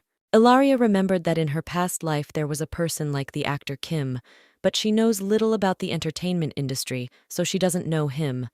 But judging by the voice, she and Michael are not on the best of terms. Michael provocatively remarked that why he was answering so rudely, the audience might think that they were rivals. Maria was horrified by her husband. He had either gone crazy or was doing this for the sake of hype. He had called Kim like that. How could she resist him in the future? Kim replied that he was not going to give in to his dirty provocations to extract information about his relationship with Marie. The girl froze. He called her so affectionately. Who could doubt now that there was something between them? Michael continued the conversation by saying that he just wanted to thank him for helping Maria get the lead role. While he was trying to get Kim to admit his love affair with Maria, there was an intermission where everyone rushed to the vat of rice. It was the only edible food. But here, too, the participants failed. Someone forgot to add water, and the result was something like rice balls, but clearly inedible. Kim strictly replied that he was an actor and a budding director.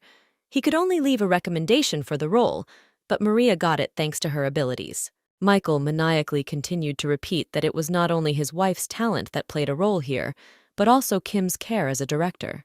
Kim began to get tired of all this, and once again he cut off that he had contributed only a small part to the success of her career. Moreover, even without his recommendations, she would have succeeded as an actress. He is her husband, so he should understand her potential. He continued to say that as a husband he should protect his wife, otherwise what kind of marriage is this? And Maria shrank under Michael's gaze, who looked at her with a malicious smile as if to say, "So, I'm a bad husband. Then who is a good one? Let's guess." He believed that Maria was a real flirt and always cheated on him, even in marriage. Then, holding out his phone so everyone could hear, he asked if Kim had feelings for Maria.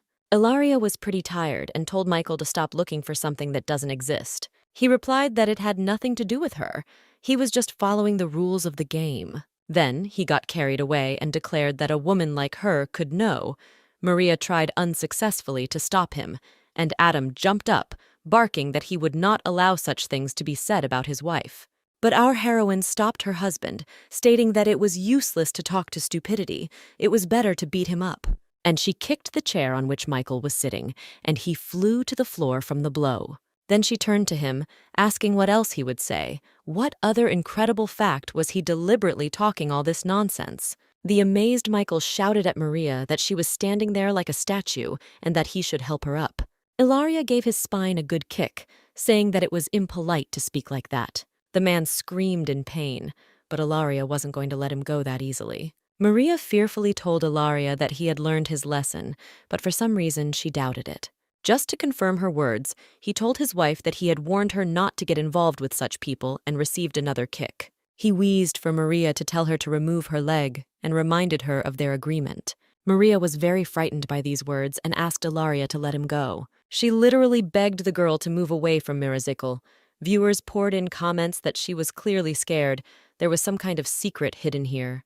Ilaria finally agreed and removed her leg from his chest. Only after getting to his feet did he hit Maria with all his might, shouting that she was a real laughingstock with all the people she surrounded herself with. Since she had already made him disgrace himself, there was no longer any point in keeping her secret. Maria, putting her hands to her cheek, which was burning from the blow, begged him not to do it. Then Ilaria came to the rescue, declaring that if he opened his mouth, everyone would see the video where he confessed to domestic violence. Michael finally went berserk, yelling that if he opened his mouth, everyone would find out Maria's secret. With a creepy look that said he was clearly not joking, he told Ilaria that one wrong step and she would destroy Maria forever. The girl was angrily indignant. How dare he use his wife's secret as a bargaining chip? Maria babbled that they had made a deal and he couldn't break it, but the man rudely scolded her. Tears streamed down the unfortunate girl's face. Ilaria ran up to her and said that she couldn't allow herself to be manipulated any longer. Today it's a secret, and then whatever happens, happens. We can't continue to live under his threats. We need to resist. It happened 5 years ago. The camera was filming. It was deep night. Maria slept without hearing anything. 2 masked men stood over her. One asked the other how Michael could refuse his wife. Another replied that there was nothing wrong with providing your wife for love games, and Maria woke up screaming in horror, not understanding what was happening. She understood that she had always been a toy for him. She had never had human rights. He gave her a condition: her future or freedom. He warned that if this video was released on the internet, her career would be over. How stupid she was to think that she would gain freedom and respect by giving in step by step. She believed the words of the demon. Inspired by Ilaria's support, Maria stood up and told her husband that she demanded a divorce. His face twisted with anger. He asked what she had just said, not believing what he had heard. She repeated that she was getting a divorce, and a satisfied Ilaria held the phone. He threatened her that he would do something to her. Then he was horrified that there was a broadcast going on and turned off the camera. Having pulled the wire out of the socket, he turned back to Maria. He no longer cared about those present, advancing on his wife. He hissed that it was not too late to apologize. Maria tearfully answered him that many families wanted her as a daughter-in-law, and families with much higher status than his family. But he knows why she chose him, but Michael didn't listen and shook her to stop talking nonsense. Ilaria came up and ordered the girl to be released, but he sternly told her not to interfere in his family's affairs. Maria continued. She chose him because that day, as she was leaving the theater, a drunk man approached her. But then Michael appeared and fought him off. She decided to marry him because she liked his fearlessness and courage. But it turned out that the fists that protected her ended up beating her. The enraged man did not listen to her. He shouted that she was his woman and should obey him. At this time, Ilaria's assistant wrote to her and managed to find out what happened on one of the porn sites. The girl in the video who was raped was most likely Maria, although her face is blurred in the video. The video on the site was captioned as the daily life of a rich and beautiful girl. Looking at this video, Ilaria thought, no matter if it was Maria or not, this creature of her husband needs to be stopped. And she posted a video of him confessing to domestic violence online, at which point an enraged Michael swung at his terrified wife. Ilaria intercepted the blow, saying that this meant he was the author of the video of the rich and beautiful girl. Everyone stood with different expressions on their faces, and Thea thoughtfully said that this nickname seemed familiar to her. She had heard about it somewhere. Even David considered such an act to be very low. Adam was worried about Ilaria. Michael angrily wondered how she knew about the account. It had been banned for a long time. And then Thea said she remembered this account was very popular on a pornographic site at the time when it was banned. The owner of the account could not be identified even by the IP. Andrew was horrified. She likes to watch such things, to which the girl was indignant. Of course not. Her father was the one who closed this site. She then continued to remember that in that video there was a girl who looked very much like Maria, although her face was blurred. Everyone sat in tense silence looking at Maria. Maria sat as if petrified. She couldn't believe it. The final touch to the picture was made by Thea, who concluded that the girl was wearing a dark blue halter dress. It was this video that received the most donations from users. Maria jumped up, so he had been lying to her all this time. He had already sent out the so-called secret. It had been viewed by more than 10 million people, and he was making a profit. He said with an impudent look, "So what?" He covered her face. Ilaria hit him on the leg and he fell to the floor. Putting him on his knees, she made him apologize. He exclaimed, "What is this for?" He went on to say that women were born to be toys for men, and you don't apologize to toys. And besides, if she tells, who will believe her? And if he apologizes for hitting Maria on camera, everything will go back to normal. Maria, sitting resignedly on the floor, answered no to his words that she could never leave him. At this time, a voice was heard from the speaker of the phone who said, "No, I wrote everything down. It was Kim," who remained on the line. He screamed why Kim didn't hang up, and Ilaria said that the happy days were over. The police arrived for Michael. They received a report that he was engaged in domestic violence and also distributing obscene materials. He was still lying on the floor after Ilaria hit him, and then the police came in and told him to come with them. After he was taken away, Ilaria ran up to Maria, still sitting on the floor, who thanked the girl for saving her. Thea, after deep dives into memories and the revival of details, stood wondering if it really was Maria in that video. Then, running up to the queen of the screen, she apologized for the revelation about the video, but Maria thanked her. If it weren't for these facts, she would never have found out that the video was leaked to the internet. And she took Thea's hand in gratitude and appreciation. They froze holding hands. Thea blissfully thought about how good it was to help others, and also about Maria's soft hands. Adam suggested that Ilaria go home and rest, and the film crew stopped recording. Ilaria announced this and added, addressing Maria, that if she needs her help in the future, she can contact her. Still without looking up, Maria and Thea answered well in one voice. Here, Andrew was already looking at his girlfriend with tension, and Thea realized what a terrible person Michael was. Girls should not fall in love with someone like that. And then a terrible revelation dawned on her. She herself was like that. Her boyfriend was writing stalker messages to another woman without a twinge of conscience. And then she turned around and punched her boyfriend in the jaw, telling him that she was leaving him and that he was a complete scumbag and was writing to other girls. Rubbing his cheek, he tried to justify himself. He can explain everything. But she told him to get the hell out, then ran out of the room, and he rushed after her, begging her not to leave. Everyone stood there with a speechless expression on their faces. Vanessa breathed a sigh of relief. Fortunately, she was lucky, and this time she wasn't caught. At the end of the show, people loved the fun Western area. The queen of the screen posted her story, what she had to go through, receiving a lot of support. A week later, Ilaria was drinking coffee and thinking that in a couple of days Maria could already be invited for a walk. The scandal with her would die down. At this time, Adam came in and said that he had good news. He said that the development plan for the Western region has been completed. It has become a hot topic on social media, and the authorities have taken notice and are planning to hold elections. The girl was very happy to hear this and that their efforts had not been in vain. But Adam said that it was all thanks to her. He did only a small part. Then he should prepare for the elections. Adam agreed with her. He hugged her tenderly and thanked her for being there for him. Pressing her to his chest, he admitted that he was selfish and would never let her leave him. Ilaria promised to always be by his side. They enjoyed each other with their faces pressed together until they heard a hum. The younger members of the family watched them with all their might, giggling and having fun. At this time, in the Guji family mansion, David was in a gloomy state.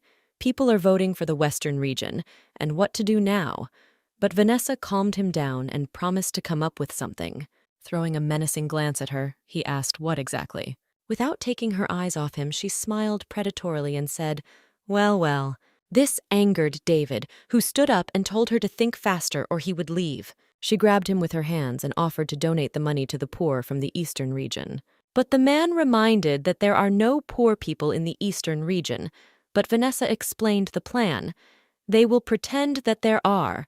They will repeat after Ilaria, donating money and essential items. They will increase their reputation. This will become their trump card. People will want to support the Eastern region. He answered quite happily that she would do this. He was not mistaken about her. Vanessa purred that he would reward her as she did everything. David handed her a card. She could buy whatever she wanted. Finally, he reminded her that she must do everything before the elections. Ilaria walked with her assistant, discussing their help in the form of things and food to poor families in the Western region. But the assistant said that the things would be delivered tomorrow, and why the lady decided to buy them herself. Ilaria explained that last time there were problems with deliveries. This time she personally wants to make sure that everything goes as it should. Walking past one of the stores, the girl told the assistant not to buy any more from that store. The goods there are of poor quality and unsuitable for use, and all the food is expired. They saw two men loading goods from this store. One said to the other, "Who wants to take them? The quality is terrible." But the other replied that this is the order of Mrs. Vanessa. Ilaria saw that goods were being loaded from that very store. They exchanged glances with the assistant. Ilaria suggested telling the men maybe they didn't know. Approaching the men, the girl clarified that these were goods for donation, and the men confirmed it. Ilaria explained that she had already bought goods here. They were of terrible quality, so there might be problems with donations. But the man rudely told her that this had nothing to do with her, even despite Ilaria's words to think about the people who would cook food from these products. He barked that the poor should be grateful for having at least some food, and that she was a saint, so she could get lost. People gathered, someone recognized Ilaria, and speculation began from fragments of conversation that she was interfering with the collection of aid for the poor. Others began to pick up on this and accuse Ilaria of being afraid that their glory would be stolen. I tore the bag with a key and rice spilled out. The girl angrily said that the donation items were of very poor quality and did not meet donation standards, but would create serious health problems for people. The man yelled, who said that their product was bad. Then Ilaria threw rice at him, saying that he himself would eat that. Tom had no choice but to answer that the rice was just a little dirty, but it still needed to be washed, and in general, they wanted to do good. Ilaria and her assistant turned around and walked away. The girl ordered to find out who this car belonged to. Vanessa, who wrote on her blog that she was going to donate winter clothes and food to the poor, posted a video with Ilaria. People started asking what it meant. Vanessa wrote back that she saw her sister arguing with the assistant and said that the food was of poor quality, but asked them not to attack her. Subscribers complained about how envious her sister was, and some thought that Vanessa was simply imitating her. Vanessa's video and blog were discussed in the Carter family, and there was no limit to the indignation at Vanessa's meanness. Alex was outraged, and Ilaria replied that there was no point in finding out whose donations these were. The girl added bitterly that it was a burden to her that already poor and unfortunate people would get poisoned or something else. She gave Alex a card saying that if anyone in the eastern region suffered because of her wayward sister, they could get free treatment. Alex didn't understand why he needed to fix Vanessa's mistakes, but Ilaria explained that people shouldn't suffer because of a careless sister. Then she winked at him, saying that he didn't trust his daughter-in-law. In the Eastern District, a car stopped at a donation point and Vanessa got out. The man shouted for them to hurry up with the delivery. Vanessa hurried him sullenly. She had an appointment with a beautician. Smugly thinking that Ilaria should have already been hounded on social media for trying to stop her, how everything turned out so well. Now she is a heroine. After this donation, the good reputation of the Guji family is sure to spread throughout the area. People were told that there were lunchboxes, also rice, noodles, and winter clothes. People in line came up and took them. Vanessa, with a smile, invited them to take whatever they wanted. She herself, with disgust, called them bastards taking whatever they could get their hands on. Her thoughts were interrupted by the sounds of an ambulance siren. And also, Ilaria appeared, observing people and the distribution of humanitarian aid. Vanessa approached her and angrily asked what she was doing there. The sister replied that knowing what food Vanessa had bought, she decided to come straight away with the ambulance team. Vanessa pretended to say what she meant. While this was happening, one of the men became ill after eating from a lunchbox. Ilaria and the ambulance workers ran to the man, who was doubled over in pain. Ilaria picked up the lunchbox and saw that some of the food in it had gone bad. People started to angrily attack Vanessa, saying that she poisoned the food. Why make such donations? Ilaria, not knowing what to do, asked the assistant what was going on. The man replied that she herself had said to buy the lowest quality food. Then the girl said that the food needed to be gotten rid of. Evil people surrounded them. Vanessa's assistant tried to blame it on the heat, which spoiled the food. The crowd shouted what a hypocrite she was. Why was she so nervous then? Then Vanessa barked, "How dare they take free food and complain? They themselves have arms and legs, but they can't earn enough to eat normal food." Ilaria came up and told her sister to step aside. They needed to find out how many people ate the rotten food.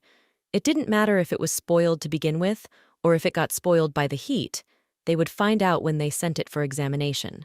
Vanessa told her sister that she would sort everything out herself and that she should stay out of it. Ilaria stated that she did not ask permission, but warned. Seeing that Ilaria was holding the lunchbox, Vanessa was furious.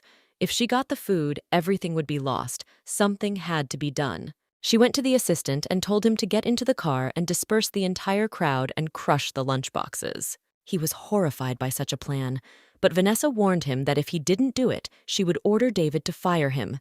And if he did, she would give him $2 million. Meanwhile, Ilaria told herself that her sister should pray that everything would be okay with the food. If not, she would not let her go. At that moment, a car was rushing towards the tent with food and people. The assistant shouted for everyone to run away.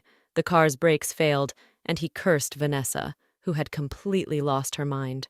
Ilaria froze, and the thought immediately flashed through her head that her sister wanted to destroy the evidence. The next second, she saw a truck rushing towards her. The driver, his eyes terrified with horror, screamed at her to get out of the way, and the girl barely managed to dodge at the last moment. Vanessa came up from behind and pretended to be scared and asked why her sister didn't run away right away. Ilaria was beside herself. Her sister had crossed all boundaries. She listened as she could drive a truck into the crowd. Vanessa denied it and shouted that Ilaria had no evidence. After she said that she had always been better than her, she had been pushing her down her whole life, and now she was accusing her of driving a truck. After these words, our heroine pushed her sister so hard that she jumped back screaming. Standing over her, Ilaria said that she was warning her for the last time that it was Vanessa who was constantly putting spokes in her wheels and interfering in her life. Squeezing her by the chin, she warned that she didn't care how she had acted before. But now, after this order to attack the crowd to destroy evidence, therefore, a serious punishment awaits. Sitting on the ground, Vanessa cursed her sister, then screamed at her assistant to help her up. At the Carter mansion, they discussed buying warm clothes for the orphanage. Alex asked when the test results would be out. He was sick of these stinking internet commentators. Ilaria replied that they should be ready by now. Adam gently hugged his wife and noted that she had taken a big risk today. Next time she should call him. Suddenly Alex shouted, without taking his eyes off the phone, that Vanessa was now under a barrage of criticism. The children gathered around him, and he read out that Vanessa Ruin had donated black cotton clothes and rice with sand and worms, which had caused many people to suffer from skin allergies and gastrointestinal infections. Ilaria, looking at her phone, added that it was time to pay for their actions. Let's add fuel to the fire. After dialing the number, she gave the order to post the quality control report on the internet. Nellie, holding the orchid in her hands, sighed heavily. Ilaria asked her what happened. Then the girl thoughtfully answered that Vanessa has everything, but continues to do nasty things and thinks that no one will notice. Nervously biting into an apple, Alex declared that people like her are born bad. And he told Ilaria that she was too kind to her sister. In her place, he would have ordered her to be beaten. Ilaria replied that beatings would not change her, but she would make sure that she would not ruin anyone else's life. A new post appeared on the internet, which indicated that Vanessa is an illegitimate daughter. Moreover, at a party she drugged her half-sister. Photos were posted of Ilaria exposing humanitarian aid from Vanessa. Photo from the party where Vanessa offers her sister drinks. Vanessa was huddled in her chair reading the comments, tearing her hair out and thinking that her sister had ruined her life. She threw the phone, which shattered into pieces, just as David walked in. She ran up to him, seeking his support, but he pushed the girl away and coldly asked why she did all this, since he had given her enough money for good food, what the hell she had done and whether she ever told the truth. Vanessa tried to justify herself. She didn't mean to. She didn't think anyone would find out, but David coldly pushed her away so that she flew away. Then he threw her a piece of paper and said that he would stop lying when she started behaving for real. The girl screamed that it was a fake. She pressed herself against him in hope. He kept his eyes on Vanessa. The girl reminded him how much she liked to touch her face. Vanessa promised to fix everything and hoped with all her might that David would not push her away. But he stated that the losses on the stock market were catastrophic and whether she would be able to take care of the Gucci family's lost money. He threw her aside again like a rag doll, saying that he had been fooled by her appearance since she looked like Ilaria, but in reality she was far from her sister. As he was leaving, he added that he would give her a day to move out of here. Sitting on the floor and bursting into tears, she believed that it was all Ilaria's fault. At this time, Ilaria was telling her people that now that Vanessa's reputation was destroyed, she could do anything stupid. She and Adam will be fine, but she warned the younger ones not to go anywhere alone. She was going to the office on business and gave orders to the others not to leave the house. As they saw her off, the children waved to her in unison. In the afternoon, Nellie decided to take the orchid with her to sunbathe. The orchid dropped its bud, looking not in its best shape, gloomy and listless. Lan Lan, as Nellie called her, looked unwell, which caused the girl concern. The head had completely drooped, and the flower looked like it was wilting. Having decided to immediately save Lan Lan, Nellie armed herself with all the means she found in the greenhouse. But I saw in horror that I had only made things worse. Remembering Ilaria's words that it is impossible to go out now. But on the other hand, this flower is a connecting link between her family and Guji's family. She couldn't let all of Ilaria's work go to waste. And Nellie resolutely took the flower, deciding that the time had come to become independent. She could not constantly rely on her daughter-in-law. She heard that in the Western District there lived an old man who took good care of orchids, and it was worth going to him. Vanessa followed her in a black cloak. She was glad that she saw at least someone in Carter's going out alone. She was plotting revenge on her sister. Ilaria was working in the office, unsuspecting, until the phone rang. When she picked up the phone, she heard an unfamiliar voice telling her to come to an abandoned factory outside the city at 8 p.m. today. She looked at the number without understanding anything. Someone turned on the voice changer. Vanessa's fingers peeled the tape off Nellie's mouth. She brought the phone to the girl's mouth and ordered her to whisper to her daughter-in-law to come alone. Hearing a familiar voice begging for help, Ilaria screamed for Vanessa to leave Nellie. She would give everything. Vanessa said contentedly that she would wait at the abandoned factory, and if she dared to bring someone, she would never see her daughter-in-law alive again. Ilaria understood that her sister had completely lost her mind, so she ordered her assistant to call the police. The police need to be told that someone has taken people hostage in an abandoned factory, and Adam needs to be notified urgently too. Vanessa kept her eyes on the clock on her phone. It was almost 8 and her sister was still not here. Then she told the tied-up Nellie that it seemed her daughter-in-law was afraid of death, and therefore no one would come to save her. But the girl wanted to hide her favorite orchid from this crazy woman. Vanessa was furious at how one could defend an almost withered flower. She raised her foot over the pot, intending to trample the orchid. How Nellie fell from her chair and covered the flower pot with herself.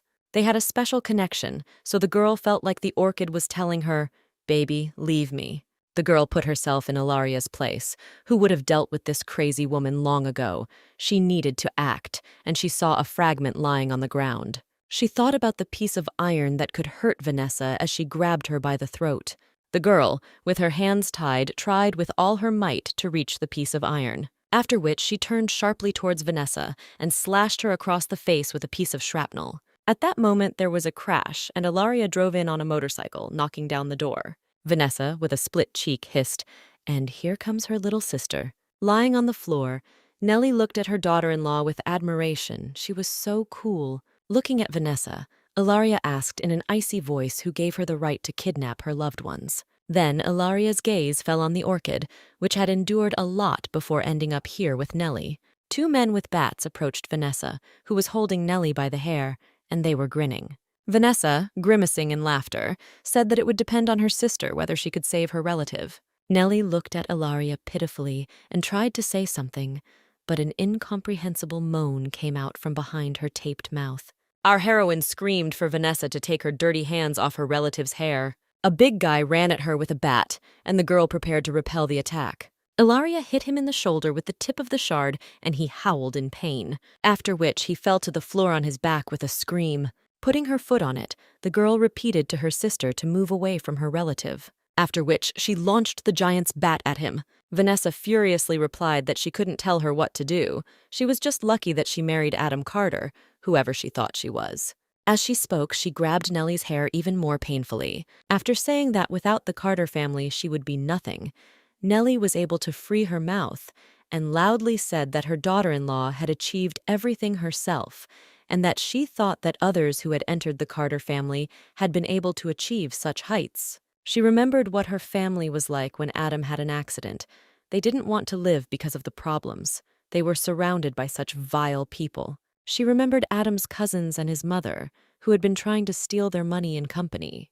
And now her family has become even more influential thanks to Ilaria's unique intelligence and abilities, so no one dares to humiliate her. Hearing this fiery speech, Ilaria whispered Nellie's name. Vanessa started kicking Nellie with her feet, screaming that she was not given the right to speak. Nellie tried to hold back her screams, gritting her teeth in pain. Ilaria could no longer watch this and rushed at her sister, but her path was blocked by 2 hired men from Vanessa with bats. They were ready to kill Ilaria by rushing towards her. Ilaria was ready to tear down everything to protect her family, which is what she screamed about. Protecting her family gave her strength, and she rushed into battle, hitting one of the attackers in the jaw with a club. Another one barely managed to get close to her and was kicked back. Vanessa, realizing that she was left alone with her sister, screamed that she had ruined her life, and it was time to go to hell. She held the knife to Nellie's throat, her face expressing the complete madness of a person who has nothing to lose. Approaching, Ilaria said that there was no need to shift their enmity onto others. If she hated her, let him deal with her personally. Nellie was feverishly thinking about how to switch Vanessa's attention to her so that she would not harm Ilaria. Does she want to spend the rest of her life in prison instead of marrying the man she loves, having children, Is it worth risking her life for a momentary mistake? A distorted Vanessa screamed that they didn't understand anything. Rich people didn't know what it was like to climb the career ladder. And Ilaria responded by calling her sister a loser who only knew how to blackmail others, comparing it to a rat hiding in the sewers and doing dirty things from there. And she will never get better, added Ilaria, and Vanessa, still holding the knife to Nellie's throat, was losing control of herself. She screamed at her older sister to shut up when she laughed at her cowardice. Ilaria's provocations worked. Vanessa rushed at her with a knife and shouted that she would kill her first, leaving Nellie.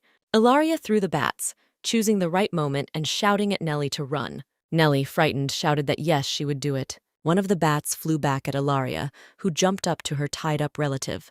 Then she quickly untied her hands, but they did not have time to say anything, since there was little time. Vanessa lifted the knife, resigned and tired like a zombie, thinking that her sister was just lucky to marry Adam. Through her clouded gaze, she looked at the girls standing there and said to herself, "She is just a piece of trash, without an education. How can she look down on me?" Ilaria, examining Nellie, glanced at the flower in the pot, thinking that the stupid child was protecting her with his life. Suddenly, Nellie's squeal was heard, screaming that Vanessa was running at Ilaria with a knife. At the last moment, Nellie decided to give her life for her daughter-in-law. It was her turn to protect her, and she covered Ilaria with her body. Ilaria pushed her sister away with her foot, holding the wounded Nellie in her hands. At this time, police cars drove up to the factory and the screeching of sirens could be heard. Adam jumped out of the car, unable to find a place for himself. They shouted at him not to make any sudden movements. Vanessa said with a wry smile that her sister was not so brave. She called the police after all. Ilaria asked Nellie, whom she was going to take out, to hold on. Vanessa had the look of someone who had nothing to lose, and she was glad that her sister was not as brave as she wanted to seem. Ilaria lost her temper, shouting at Vanessa that she thought she was afraid of her. Running up to Vanessa, she kicked her in the stomach, and the girl flew back. Ilaria said that she didn't want to let things get to this point, but she left her no choice. With her actions, she repeatedly caused pain to the people around her. Lying on the floor, Vanessa cleared her throat and said that Ilaria had always been so correct, behaved so restrainedly, it just made her sick.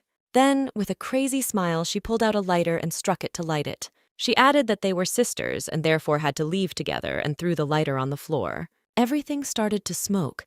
Ilaria realized that her sister had spilled gasoline. Vanessa confirmed her suspicions.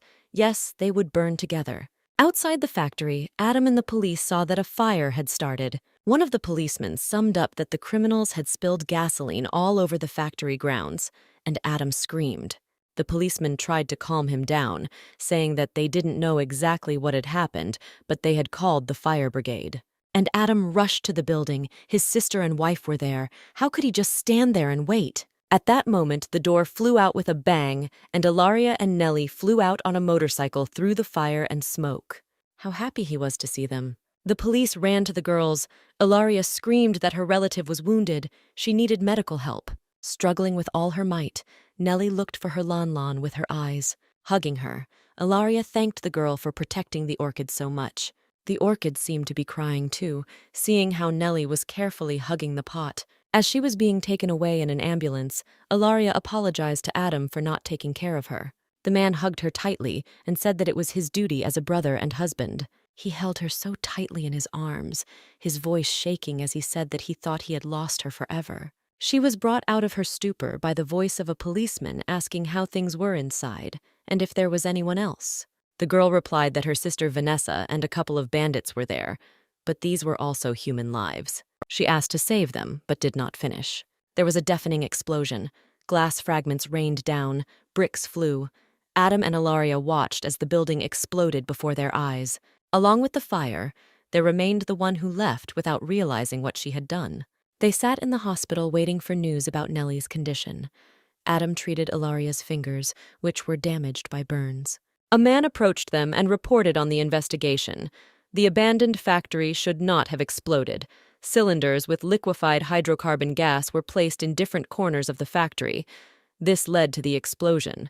Ilaria could not utter anything other than mention those who remained there. The employee reported that no one survived the explosion, and an investigation showed that the cylinders were obtained from a factory owned by Gucci. Was David really planning to kill Vanessa? The girl thought in horror as she heard David's displeased voice. Why was he called here? The man replied that he was suspected of helping his girlfriend kidnap and kill people, so he needed to ask a few questions. David replied sullenly that Vanessa Ruin was no longer his girlfriend. What murder? He had nothing to do with it. He turned around abruptly and wanted to leave, when an officer put his hand on his shoulder and said that he would better cooperate with the investigation. David cursed silently. Did they really find the cylinders? And this creature Vanessa can't even die in peace. As Ilaria watched David being led away to the interrogation room, she thought that this would not be easy. Adam, as if reading her thoughts, said that there would be no problem. He had already sent someone to check. In the interrogation room, David denied any involvement in Vanessa's death, but the police officer noted that he was also suspected of premeditated murder. In anger, he jumped up and slammed his fist on the table, saying, "Let them prove it." Ilaria came in and said that there was evidence. Cameras were placed around the factory, as well as 3 inside the plant. She posted photos taken from the camera footage of Adam giving orders to place gas cylinders. After posting another photo, Ilaria noticed that it was spotted by cameras on the plant's premises. It was also seen how the order was given to load them into the car. Then, Adam responded that Vanessa was a woman who lied to him, who was thirsty for his money. He gave her the punishment she deserved. Ilaria agreed that her sister was a real scoundrel and deserved punishment under the law, not at his hands. David narrowed his eyes and reminded her that their families were interconnected. She wasn't afraid that his family would stop cooperating with her family if he was imprisoned. The girl replied that if he had committed a crime, he should be punished. And besides, she was sure that Master Guji knew perfectly well what was good and what was bad. As she left the Dopo's room, she added that if he supported his grandson's crimes, it was unlikely that their families would cooperate. Alex was on duty with Nellie at the hospital, sleeping right on a chair. Adam, Ilaria, and the children entered the room to visit Nellie. Blake and Victoria surrounded the sick woman, saying that they would now constantly accompany her, and Adam and Ilaria looked at the sleeping Blake, who never woke up. Adam slapped him, saying that he asked him to look after Nellie and not to sleep, so the guy jumped up in surprise. Ilaria approached Nellie and kindly said that her daughter-in-law would not allow her to suffer any longer. Adam hugged her and added that he would protect them all. The children hugged each other and watched this picture with affection. A week later, at the Carter mansion, Ilaria was busy since early morning. Adam asked his wife what she was cooking. The girl answered with a smile that Nellie was being discharged today, so she wanted to arrange a little surprise. This is a way to express her feelings, and she hopes that she will like it, and she began to hang an arch of balloons. And then, Adam thought, he had never directly expressed his feelings for his wife, remembering their first meeting. Then he was extremely rude. She did so much for their family, and they don't even have rings or a wedding ceremony. Ilaria saw how her husband became gloomier than a cloud. He was ashamed. He expressed love in words, but did nothing for her in reality. Nellie arrived with the children. They happily congratulated her on her discharge. Adam met his sister, but was still just as depressed. Nellie prepared nice gifts. Everyone was happy, but Ilaria could not understand what was wrong with her husband. During dinner, he did not say a word and did not touch his food. Nellie quietly asked Alex what was wrong with her older brother today. He didn't look happy, but in Alex's opinion, he was always like that. Nellie went to her room. Alex wanted to follow her, but Adam stopped him. The guy was afraid that he heard his words. They sat down. Alex tensely asked how he could help. It was not easy for Adam to start such a delicate topic. Finally, having gathered his strength, he asked on the exhale if he could teach him how to propose. Alex couldn't believe it. Could this seemingly hopeless iron tree really blossom? He asked his brother with the air of an expert, so he wanted to officially propose to his daughter-in-law. Having received confirmation, the guy stated that in that case he would have to draw up a careful and meticulous plan. He got into the role of Sherlock Holmes and came up with idea after idea. In the morning, Adam got up early. When Ilaria asked where he was going so early, the man answered that he needed to take care of something. He handed the sheets to his assistant, quietly telling him to prepare everything on this list. Adam came to the Western region, which, having become a public property, flourished. He was sure that Ilaria would be pleased to receive an offer from him here, but he could not write a speech. He had ruined so much paper, and nothing came out coherently. Entering his office and asking what he was doing at such an hour, Adam jumped up in surprise. He was afraid to give himself away and asked what she was doing there. The girl brought him milk, but it turned out he was busy at that hour. She teased him mysteriously, asking if he was planning something behind her back. Seeing that he was nervous, she left the milk and was about to leave. Adam took her hand and suggested that they go and visit her grandmother tomorrow. They hadn't visited her often lately. Ilaria did not expect to receive such an offer, but happily agreed. Adam was already imagining how he would propose to her tomorrow so that everything would be beautiful and he would make amends. In the morning, when they were getting ready to leave, Ilaria was taken aback by the sight of Adam. He was wearing an elegant black suit with an expensive cufflink. She was surprised by such a formal image. She smiled and said that one might think that he was going to get married. Adam gallantly extended his hand and said that it was time to go. Ilaria asked where the younger ones were, why no one was visible. Adam answered that they were helping as volunteers. At that moment, the volunteers were preparing for Adam and Ilaria's arrival, decorating the site, and as usual, scolding Alex for being lazy, who, under the guise of a break, tried to shirk work. Ketri and Maria helped. They were eagerly waiting for their friend, so it was necessary to quickly clean up the mess. Adam stopped the car, and they got out. The girl asked why they stopped there. Adam said that he wanted to show her the first country-style garden built in the western region. Ilaria looked with admiration at the transformation of the western district. Leading her to her destination and looking at her, Adam was running the speech through his head. They paused, looking into each other's eyes, tenderness and love connecting them. Then she saw Mary and Catherine, lights, balls, and garlands. The girls surrounded Ilaria, who didn't understand anything, and said that it was a surprise. How surprised and happy she was to see her grandmother and the younger members of the family. Everyone smiled at her radiantly and was dressed formally. She asked Grandma what was going on, what they had done behind her back. Then she turned her gaze to Adam, who had gone somewhere. Her husband was definitely the initiator of this surprise. Adam came out holding a beautiful bouquet of flowers in his hands and said that he was obliged to make her an official proposal of marriage. He racked his brains on how to express his love to her. She deserves this holiday like no one else. He confessed to his wife that he sat that night and wrote a speech, but nothing came to mind. He wrote again and again. But there are no words that could express his feelings for Ilaria. She is his world, his life, and his light. He wanted to describe her as an angel who appeared when he was in the depths of despair, illuminating his world.